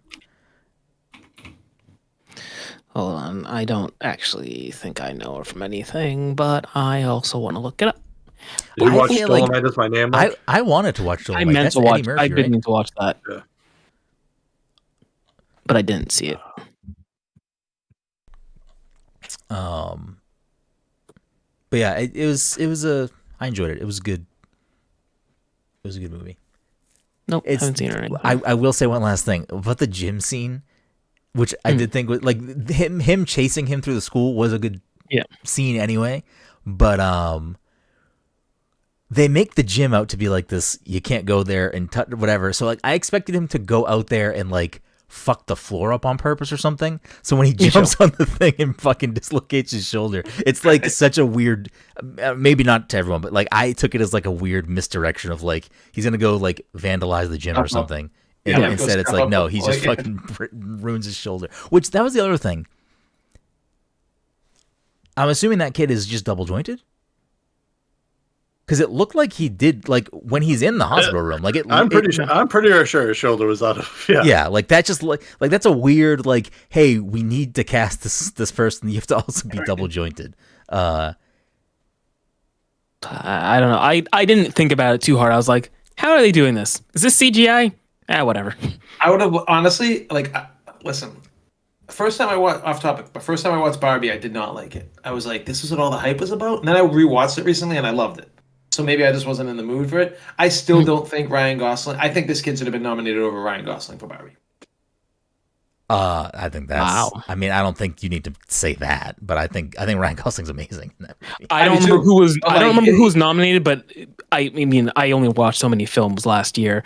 Maybe all 3. Maybe I say it all 3 because I just assumed someone from fucking Oppenheimer was also nominated. Yeah, it's probably Robert Downey Jr. Yes, it is. Yeah, so like maybe they all should have been nominated. I don't remember who was actually nominated. Is there a max number of people that can be nominated in a category? I think it's like 5. I think it's 5. Correct. I think it's Best Picture that got 5. Best Picture got bumped up to 10, but everything else is 5. Let's see. What did you want to see? Actor in a supporting role. You got Mark Ruffalo for Poor Things, RDJ for Oppenheimer, Sterling K. Brown. De Niro's amazing, and I heard Sterling K. Brown's amazing. American Fiction.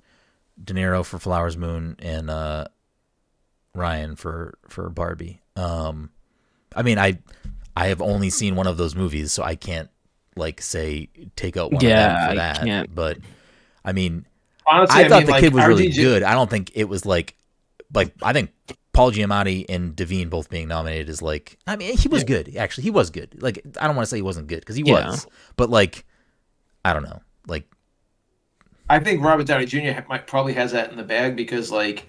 Yes, you know because Oppenheimer has won every fucking thing they've. Well, but not only that, just that, but like you know how like Robert Downey Jr. is so like iconic that like I know he's an amazing actor, but like you just see Robert Downey Jr. and him and Oppenheimer. Oppenheimer is like a different person. He like I felt like he was actually a Senate member, and I was just like Colin Farrell in the Batman. Penguin. He was Penguin. Yeah. You don't look at Penguin and see Colin Farrell. No. I mean, like I do, but just because it was like you knew it was coming. No, like just like when I looked at Bullseye, I was like, "That's." I looked at Bullseye, I was like, "That's Colin Farrell." That's just Colin Farrell. That's just Colin Farrell. But when I looked at Penguin, I was like, "Who was that? Is that Colin Farrell?" All right. Anything else about this movie before we wrap things up? Nah. Yeah. I'm surprised. In my head coming into tonight, I was like, we'll probably get a cool 45-minute episode tonight. We'll bang this out, and nope. Again, if we didn't talk about the Wakefield, Bullet yeah, the Bullet really. It was a laugh out loud experience. Yeah. You fucking clowns. A lot to say. Before we get into leaderboard and wrap the show, Michael, it is now What's February. up? It Shit. is your PTC Movie Club pick. Yeah, it sure is. Damn it. I could have sworn I had something else in mind besides The Creator. What did I want to watch? What was it that I wanted to watch? Oh, I know. Let's all go to the movie theaters and see Madam Web. There we go. Let's all go. I'm down. I'll go fucking see it. Jen wants to see it in theaters because Madam Web is supposed to have MG. Because of MG, yes. Yeah. Which I am trying to let her know that they're not even going to bring that up. They're not going to bring that up. No, and there's only one instance of her in the comics having MG, and it's it's not going to be this adaptation. I will say this about it too. I don't think this adaptation is going to have very much to do with.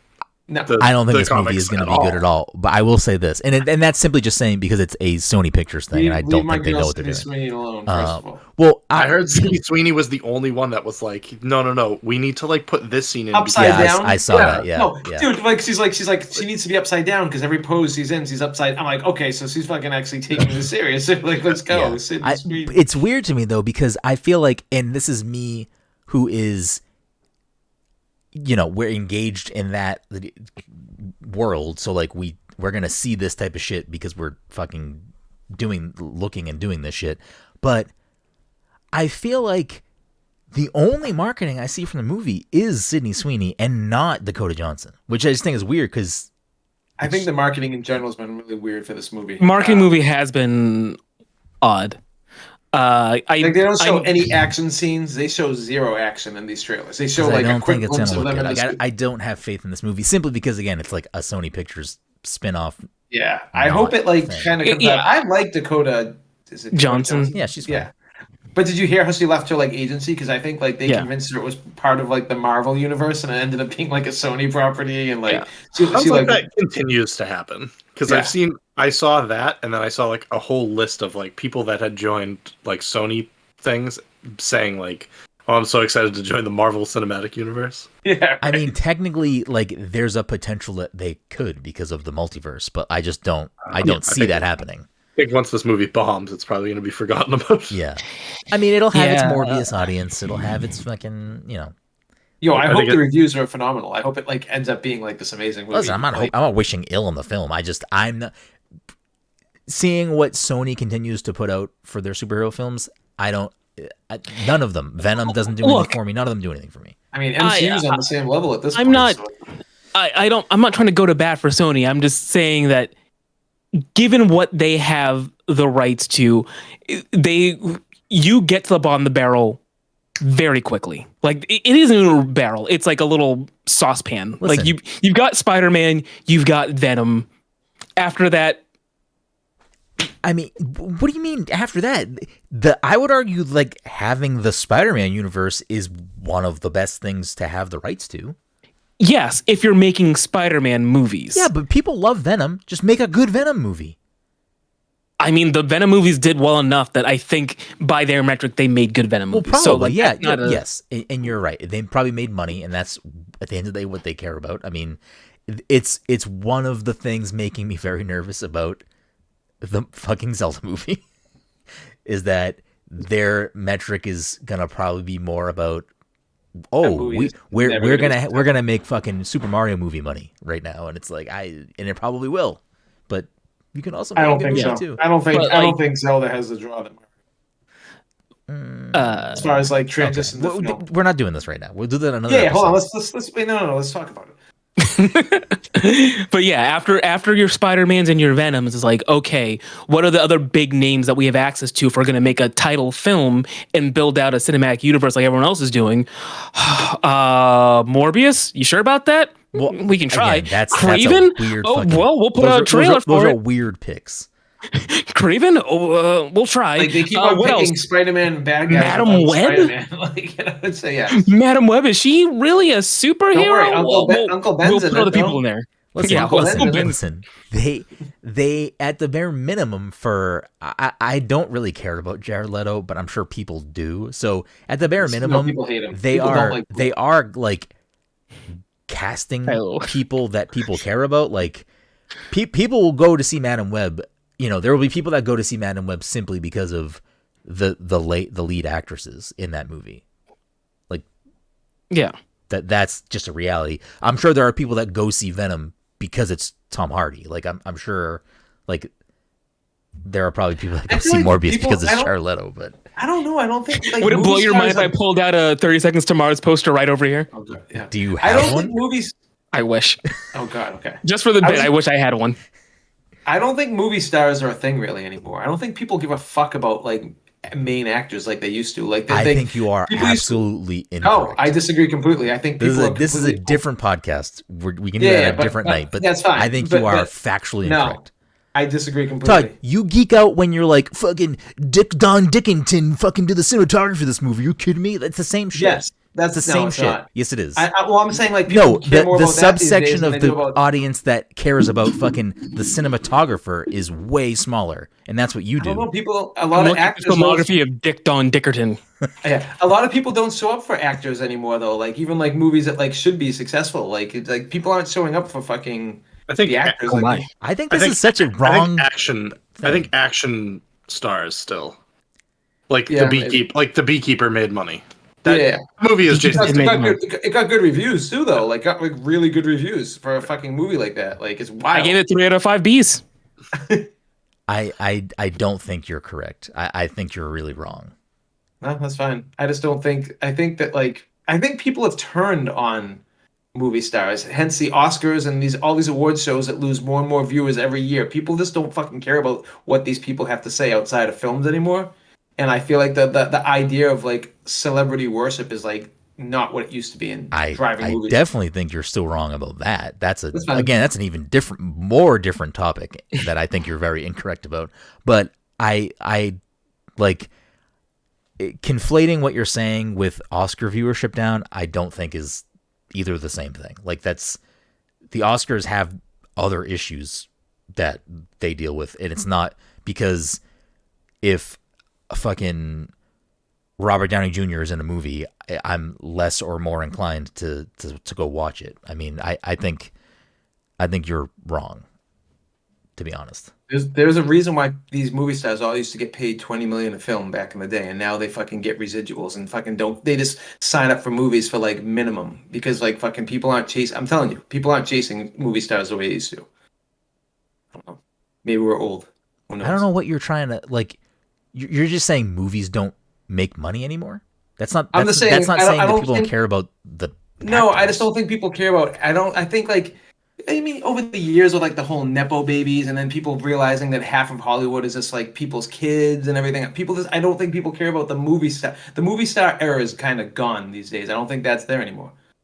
Yeah, we can go down this forever. We don't. You can just end. Does anyone else want to weigh in? I'm curious what either of you think about this topic before we move on. We've had this conversation before, haven't Yeah. we? I'm sure we don't have think- because we had this conversation definitely- wrapped around the Quentin fucking quote about people don't care about Robert Yeah. Downey Jr. They care about Iron Man, Oh, which is a different I wasn't even topic thinking about that as well. Yeah. But I Yeah, think I you're mean, incorrect.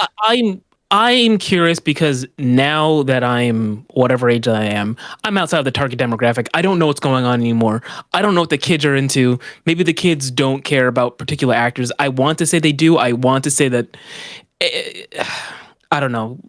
They're all watching the TikTok and the YouTubes. I don't know what it translates to in terms of film.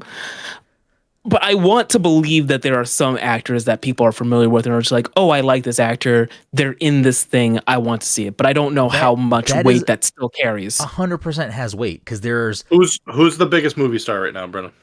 the biggest movie star. How are you weighing this? Because if you're weighing it off of like, I don't know. The biggest movie star. The conversation that we're having right now. I have That's- one in mind. well, but I it sounds disagree like with it. Todd's flipping back and forth between how much money these actors are making and how well that's- the movie That's, is. No. that's the conversation. Is are people going to the movie theaters to see this actor? Probably fucking The Rock. Yeah.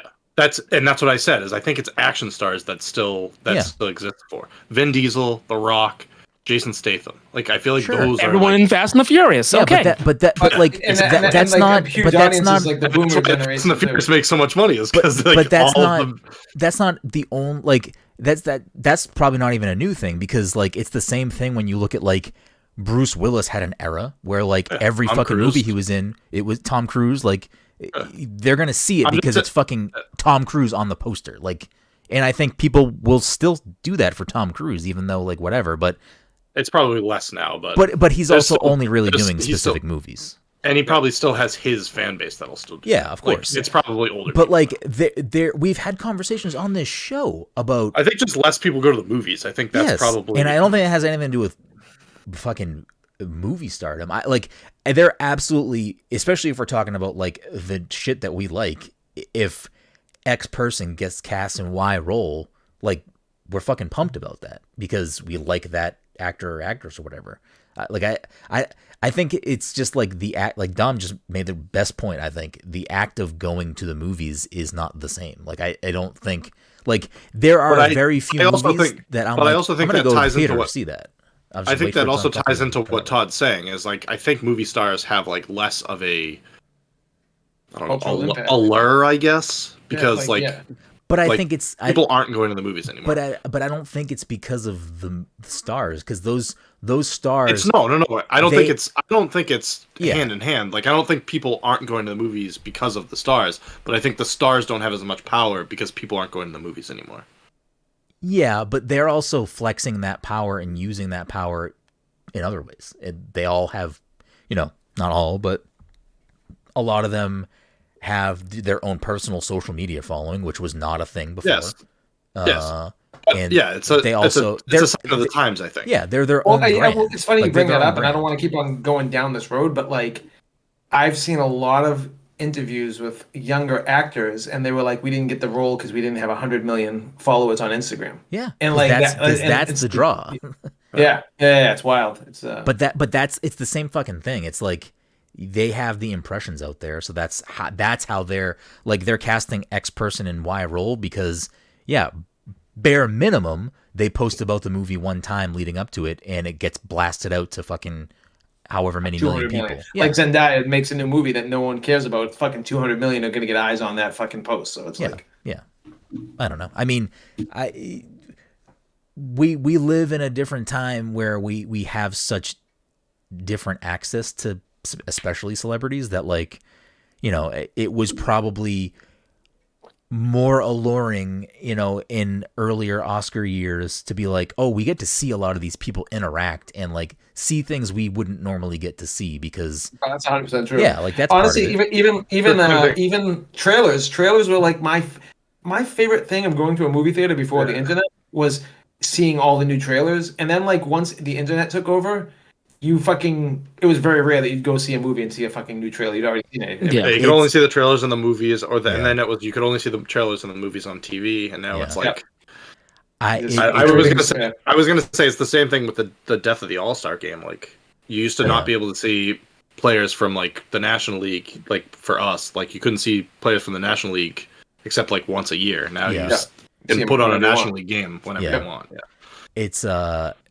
It's very bizarre that an episode about the Holdovers that takes place in 1970 has turned Todd into the biggest fucking boomer on the planet. Anyways, Mike, what's your pick for February? Let's see. Is The Creator still? Do I want to rewatch The Creator? No, probably not. Pick something else. I mean, I liked it. The only thing is that here's what I'll say before I commit to something like that. Brenden, what do you think The Creator is about? I don't fucking know. Jesus. I have no idea. Who's the main actor? We talked about it already. The fucking Denzel Washington's son. Oh, I don't know. Is it a religious movie? No. It's Tyler Creator. It's his like life story. I don't know what this is about then. It's a biopic on a guy that creates things. in his basement. I don't fucking know, Mike. What am I supposed to go off of the creator? I haven't seen a poster. I haven't seen a trailer. I don't know anything about this movie. I couldn't. You haven't seen a poster for the creator? I don't think so. Who's the director? I felt Well, don't look it up. Gareth because Edwards, I just- believe. That'll The tell guy you that more about what the directed- movie is. Yeah, the guy Well, that directed. If that's what I'm just gonna Google it. So Yeah, it's that's got fine. John David Washington, Gemma Chan. Gemma Chan. Yeah, I don't know. I have no idea. All right. Well, I think the bad guy was Allison Janney. I saw a sentence. So I mean, I don't know. It has a 6.8 on IMDb, Mike. You pick whatever you want. Let me just double check this. It has something to do with AI. That's what I saw. I don't know. I still don't know anything else. About it. Yeah. Like I almost don't want to pick it just because, and it's not that it's the same as another film I picked. It's just that I feel like broad strokes, if I start picking movies with robots in it, I don't want them all to be compared to Oh shit! Ex Machina. Mike's picking fucking iRobot next.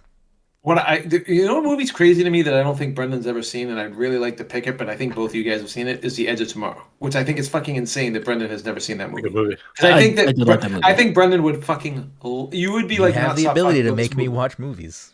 No, I'm just saying We've though. all seen it, though. It's not new for us. Yeah, that's Yeah, not no, your it's fault. like, so then we've don't all pick it. seen. I've seen it. I mean, I could watch that movie a million times over. It's Yeah, I that could good, watch but it. but I'm just saying, like, I feel like that's a movie You mean that Live you Let would. Repeat? Yes. Yeah, they and could that's change the name again. That's a movie I think Brendan would be like talking about and be like, I can't believe I never watched this movie before. Like, I really think it's that good, and I think Jen would probably like it too. It's like a really good story. Jen hates Tom Cruise though. Yeah. I'm not a big Tom Cruise guy either, but Yeah, he does I mean, make some good she movies. doesn't like Tom Cruise for like a lot of reasons. Scientology, probably. Well, that and like, I mean, She doesn't like what she did loves- to Kate. Yeah, she loves Katie Holmes. To Kate Holmes. Oh yeah, yeah. That whole thing was fucking weird. But yeah, I mean, she likes Vanilla Sky. It's probably in her top 5 movies. I Yeah, think. so good. Oh, that's true. She likes that, so she probably like this. I don't know, like, what do you think? Uh, I fell asleep during Vanilla Sky. I don't know if I finished it ever. Oh, the end's the best part. I think I fell asleep in the middle. I think Oh, I no. watched the end. You know what? Yeah, it's still on fucking that Hulu. Let's just do the creator because I'm too lazy to fucking think about any of her. Has anyone else seen it? I'm Right, not. not yet. All right, well there it is. It's on Hulu. You said, Mike. I think so, right? Let me make sure it's still. know. If it's not I on just Hulu got rid anymore, of I'll Hulu. change my pick. All right, you look that up. Thank you all so much for listening to this week's episode 404. I think 404. 404. Sounds right. Episode 404 of the Pass the Controller podcast.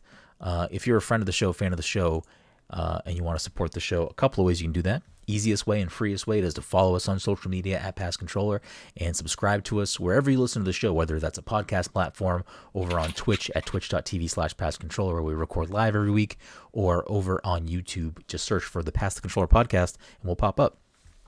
If you want to support us and you have some time, just a couple of minutes, you can leave us a quick 5-star review on your podcast platform of choice. Super, super beneficial in helping us grow the show. If you have bucks kicking around and you want to support us, you can go to passthecontroller.threadless.com and get in some swag. You can go to patreon.com/passthecontroller and becoming a patron, or heading over to twitch.tv/passcontroller and subscribing to the show there. If you want to, I don't know. That's all. Follow us on social media. What do you got, Mike? I was just laughing at you. If you want to, I was going to plug other stuff, and I just said, you know what? I don't Forget I it. don't care. I could pick Fool's Paradise. That was the Charlie Day movie that nobody liked. I've already seen that one too. It was whatever. After watching Blackberry, I was like, oh, you know what? That was the stronger film. Mike, you pick. Which is wild. You pick what makes Mike happy. I've never been happy. Because I'm seriously, don't say it, but I am seriously debating picking for my pick when it comes around, the thing we talked about earlier. Yeah. Which is tomorrow? I can't tell you. We'll see. Have I seen it? I'll bring it up No, on the he- episode where it's my turn to pick. And he's decide gonna live. pick he's gonna pick oh Is he shit picking a I double spaced- feature? Huh? he gonna pick a double should feature? no damn it I was gonna say you're gonna pick Dead Reckoning. Mission Impossible Dead Reckoning, the most recent Mission Impossible Yes. movie. There you go. Yeah, let's just do The Creator. It's on Hulu. All right, there we Just, go. We'll watch what whatever. year did it come out, you know? Like last year. All right, we'll watch 2023's The Creator. I'm only saying that because like a title like that, maybe there's another movie called The Creator. 2023's The Creator. So it's over on Hulu, or get it however you get your movies, and we'll talk about that at the end of February.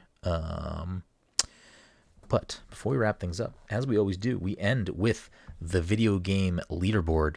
It's a fresh year, so it's a fresh leaderboard. Dom is in first place with 4 points. Todd is in the second with 3 points. Mike is in third with 2 points. And we have some guest points, but no guests today, so we don't need to go over that. Because it's a movie episode, we're going to play the movie game, of course, which if you're a first-time listener or you haven't listened to a movie episode before, the way the movie game works is I pick 3 movies. I reveal information about the film. Whoever gets the movie first gets the point. Let me pull this up. Movie number 1. This 1994 PG-13 film clocks in at 2 hours and 22 minutes. 2 hours and what? 22 minutes. On Rotten Tomatoes, it has a 71% tomato meter and a 95% audience score. Rotten Tomatoes says, you might also like, and I'm only going to do this because Dom said it's helpful, so here we go. You might also like What's Eating Gilbert Grape? Leap of Faith. She's Having a Baby. Hero. And Indian Summer. Kind of all over the place. They always are. Say 95. 94. 94. According to Box Office Mojo, this movie had a budget of $55 million and took in a worldwide gross of $678 million. Well, it's a big movie then. Yeah. 1994. Well, I will say this, and I'm not going to give the through line because I think this will spoil it. So I'm going to shut the fuck up because it's going to work to my advantage. I'm guessing on a through. Yeah, I don't know why you guys share information. Yeah, sometimes. I'm not. I'll bring up my through line. Todd's hungry for points right now. Todd's like, I want points. I have an idea on the through line, and like, because there's a through line you could do that works so well because like of what this guy's done throughout his career. So 94. This That movie, is a huge pull. This movie has No. 74 award nominations and 50 wins. That might be one of the better like percentages for movies we ever talked about on the show. For specifically Academy Awards, it won Best Picture. It won Best Actor in a Leading Role. It was nominated for Best Actor in a Supporting Role. It won Best Director. It won. Is it Forrest Gump? It is indeed Forrest Gump. Mike gets the point. I'll be honest. I was spacing out during most of the thing. I just had to pick. Once you said that it was 94 and it won Best Picture, I'm like, I'm pretty sure Forrest Gump won Best Picture that year. So it was a strong year. Throw me off. What'd you say, Todd? I said the box office gross threw me off because I wasn't thinking. I like Forrest Gump's like obviously a good pick, but like I wasn't thinking of like Forrest Gump as a movie that grossed that much money, even though it was a fucking massive movie. I'm trying and to like see. 94 was Forrest Gump. Lion King came out that year. Incorrect. There's another big. Well, it wasn't nominated for Best Picture. I want to see if you can get Best Picture off your head. So you got Forrest Gump, the winner. What are the other 4 movies? So that's the thing. I was saying it's a strong year for films. I don't know if I know what the best pictures were because I think 94 was also like Pulp Fiction. Correct. And that didn't win for best film. I don't think. No, Forrest Gump. Forrest Gump won. We've established that part already. So Pulp Fiction, Forrest Gump, 3 other movies. 3 other movies. Was that the year? You probably know at least one more of these movies. I don't know if you might know all 3. Was that the year? What was the courtroom thing with You Can't Handle the Truth? What year? What movie was that again? Good man. That's not that. Yeah. Or if it did come out, it wasn't nominated for Best Picture. Was Interview with the Vampire considered like an Oscar movie? I have no idea, but it wasn't in this list in the running here. I'm just gonna say so we don't keep wasting time. We got Yeah. I'll say quiz show because I don't know if anyone knows what that is. I know what that is. 4 Weddings and a Funeral. I don't know what that is. No, that is. I know the title. I didn't know what year it came out. There is another film that we should definitely at least all know the name of. If anyone wants to take a stab before I just say it. The only other movies that came out was Clerks, and That's not getting Oscars. that's not getting an Oscar nominated. I'm just trying to think of 94 films. I can't place anything else right now. Yeah, go ahead and tell us. I'm not going to get The it. Shawshank Redemption. That was 94. Wow. Jeez. Okay, let me see. Let me pull up the next one. I have so many tabs open. Tom Hanks was also in that too, wasn't he? What? Shawshank? I don't know. Yeah. No. Yeah, wasn't he the Wasn't he a the lead guard or something? I think in the Green Mile. Oh, maybe I am. Yeah. Yeah, he messed me up on that. Yeah, listen, I'll admit it. I screwed up. All right, I do think I know the through line. So, all right. Movie number 2. I still haven't said it. I was going to This say it. 2000. What's the through line? Text it to me, though. I'm curious if you know. Both of you text me it separately. I want to know. I'll just say it. I'm not going to respond. I'm not going to respond. I'm not going to because I don't want you to change it. I don't know if it's true enough. I'm going to say it. The three movies are locked in. They're not changing. Right, listen, I won't respond to you, but I'm very curious if you guys actually know. Paul Giamatti was like the 14th billed actor in so many movies from like the 90s and 2000s before he really broke out. So you could have field day with Paul Giamatti movies, and you'd be like, "Wait, he was in that movie?" Like so that's my through line. I'm not gonna respond either way, but there's Todd's through line. You want to say yours, Dom, or text me? I'm just curious. I'm just curious. Text me. I want to know. I want to know what you're thinking. Like I can list off a bunch of Paul Giamatti movies, and you'd be like, "Wait, he's in that." He was like the side guy, like the funny wisecracking guy in like tons of action movies, and like. But all right, go ahead. Go ahead with your thing. Movie number 2. This 2000 rated R film clocks in at 2 hours and 2 minutes. Gangs of New York. Incorrect. Where'd you get that? Dom's got his through line. He's shooting for it. 2000 what? 3? Just 2000. Right? This movie came out in 2000. I'm not going to respond to Dom's thing. Let's see. Where are we? Doesn't matter. I'm going to keep going with it. So, 2000. Titanic. Incorrect. This movie. That was 97. This movie had a budget of 60. We'll do the budget after. Let me do Rotten Tomatoes. When was Titanic? That was before 2000. That was 97. This movie has an 89 tomato meter and a 92 audience score. I was confused that. I mean, I don't personally have like strong opinions about Forrest Gump, but I was surprised that the critic one was so low. Well, not low, but like 70. Well, yeah, that's actually surprising. I think too. Yeah. Yeah, I think critically, I think it's one of those.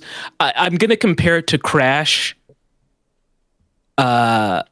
In that people liked it a lot, but then like when I don't even know if critics didn't like it, but like when it won Best Picture that year, people were like, "Really?" Just because they're like, "Oh, racism bad." That's because no one saw it either, though. Like I feel like that was. Like I remember seeing that movie when it came out and enjoying it. I watched it ever since. It was very much I'm 14. This is deep. Like, look, he wasn't going to pull out. He was kind of racist, but the guy was just showing him like he has the same Jesus statue or whatever it was. I forget. I think I also just liked that it was like a lot of split narratives. Like it was a lot of like split characters. Who were like the main actors in that? I don't even remember. Fucking Terrence Howard. A lot of people, weren't there? Yeah, it was a lot of people. Yeah. Right? It was an ensemble cast. Was Brendan Fraser there? I feel like he was. Whatever. Just do your movie. Rotten Tomatoes says you might also like The Commitments, Inside Llewyn Davis, Lord of Chaos, American Beauty, and Rockstar. So you wanna be a rock superstar? According to Box Office Mojo, this movie had a budget of $60 million and took in $47 million worldwide. I was gonna say that thing you do, but I feel like that movie took in way more. It's like I don't know why that movie just came. What was the numbers? 40, 60. 60 million budget, 47 million worldwide.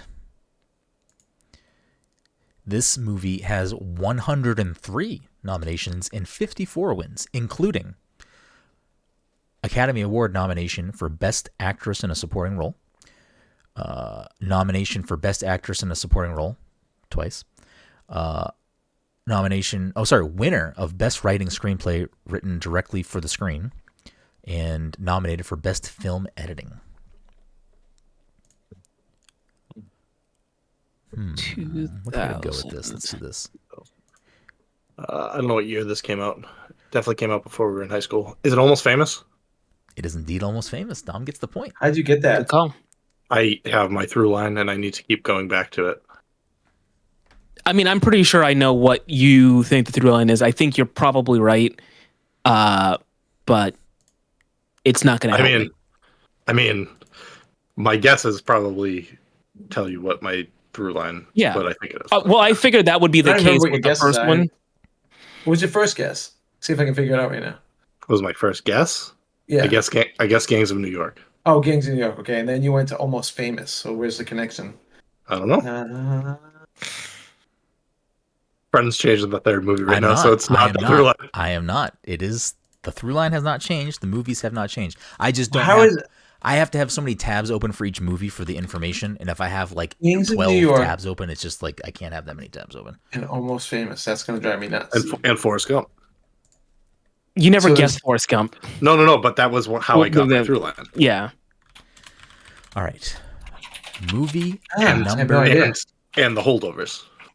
Movie number 3. This 2013 rated R film clocks in at 2 hours and 18 minutes. 2013 is tough because I feel like 2013. This movie had a budget of $40 million and took in $258 million worldwide. Oh, okay. 200 and what? $258 million worldwide. Mr. Worldwide? Mr. Worldwide, baby. Let me pull this one up. On Rotten Tomatoes, this film has a 92% tomato meter and a 74% audience. There Will Be Blood? Incorrect. Rotten Tomatoes says you might also like Lawless. Foxcatcher. Yeah, There Will Be Blood? Is that your through line is fucking what's his face? Daniel Day-Lewis? Is it Lincoln? Incorrect. You might also like Killing Them Softly, The Gambler, and The Paperboy.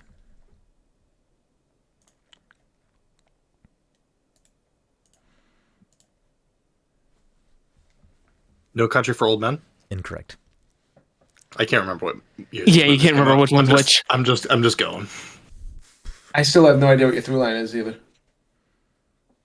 2013. This film was nominated for 227 awards, including 70 wins, including Academy Award nominations for, all nominations, no wins, for Best Motion Picture of the Year, Best Performance by an Actor in a Leading Role, Best Performance by an Actress in a Leading Role, Best Performance by an Actor in a Supporting Role, Best Performance by an Actress in a Supporting Role.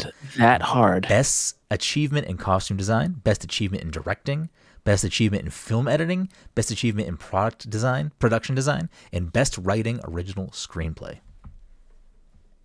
Who got snubbed that hard in 2013? That was 10 years ago. 2013. You may know this director from such films as I don't know if I can give you the director's films. We'll save that one. We'll go back there. No, I can't. One. Come on. One? No, because you'll know who the director is, and that'll probably give you the movie right away. I can't do it. Todd playing like, yeah, we're fucking dumb. I don't know if everyone would grab it off the bat, but 100% Todd would be able to pin the movie immediately. So I'm gonna have to wait. Well, yeah, Todd likes directors. If you told who the cinematographer was, Todd'd be like, "Oh yeah, it's Dick Dot Differson." Is it Roger Deakins? Because I have a guess. You just guessed your movie. I'm not gonna tell you who the director is yet. No, that's the director. I said the fucking cinematographer. You might recognize. What was the name of that movie? The third build actor from the MCU. Black Mass? Incorrect. You might recognize the second build actress from the DC universe. And you might recognize the current top DC or the one that's starting. I don't know. I don't know. Just DC. movies. It's fucking Molly Hatcher. Gatsby? Incorrect. And you may recognize the Dom, I top. almost said that. I was waiting on the director for that one. You may recognize. There's no point in waiting. You don't get penalized for guessing. Just fucking guess. Yeah, that's true. You may recognize the top billed actor from the DC universe and the MCU. I'm just realizing we did the first two movies when never even got to actors because you guys figured it out. We're quick. Let's see. MCU. Oh, wow. This film has multiple MCU actors, including someone that has appeared in probably at least I can't even make a guess, maybe half of the MCU movies. And someone that has appeared in at least 2 or 3, I'm pretty sure. And that's not including the people above. Okay. I'm not. These are lower. These are much lower build actors that are in multiple MCU films.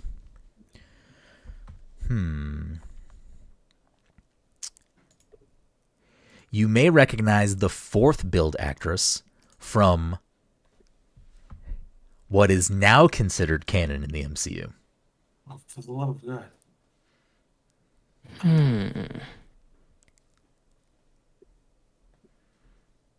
Oh, it's American Hustle. It is indeed American Hustle.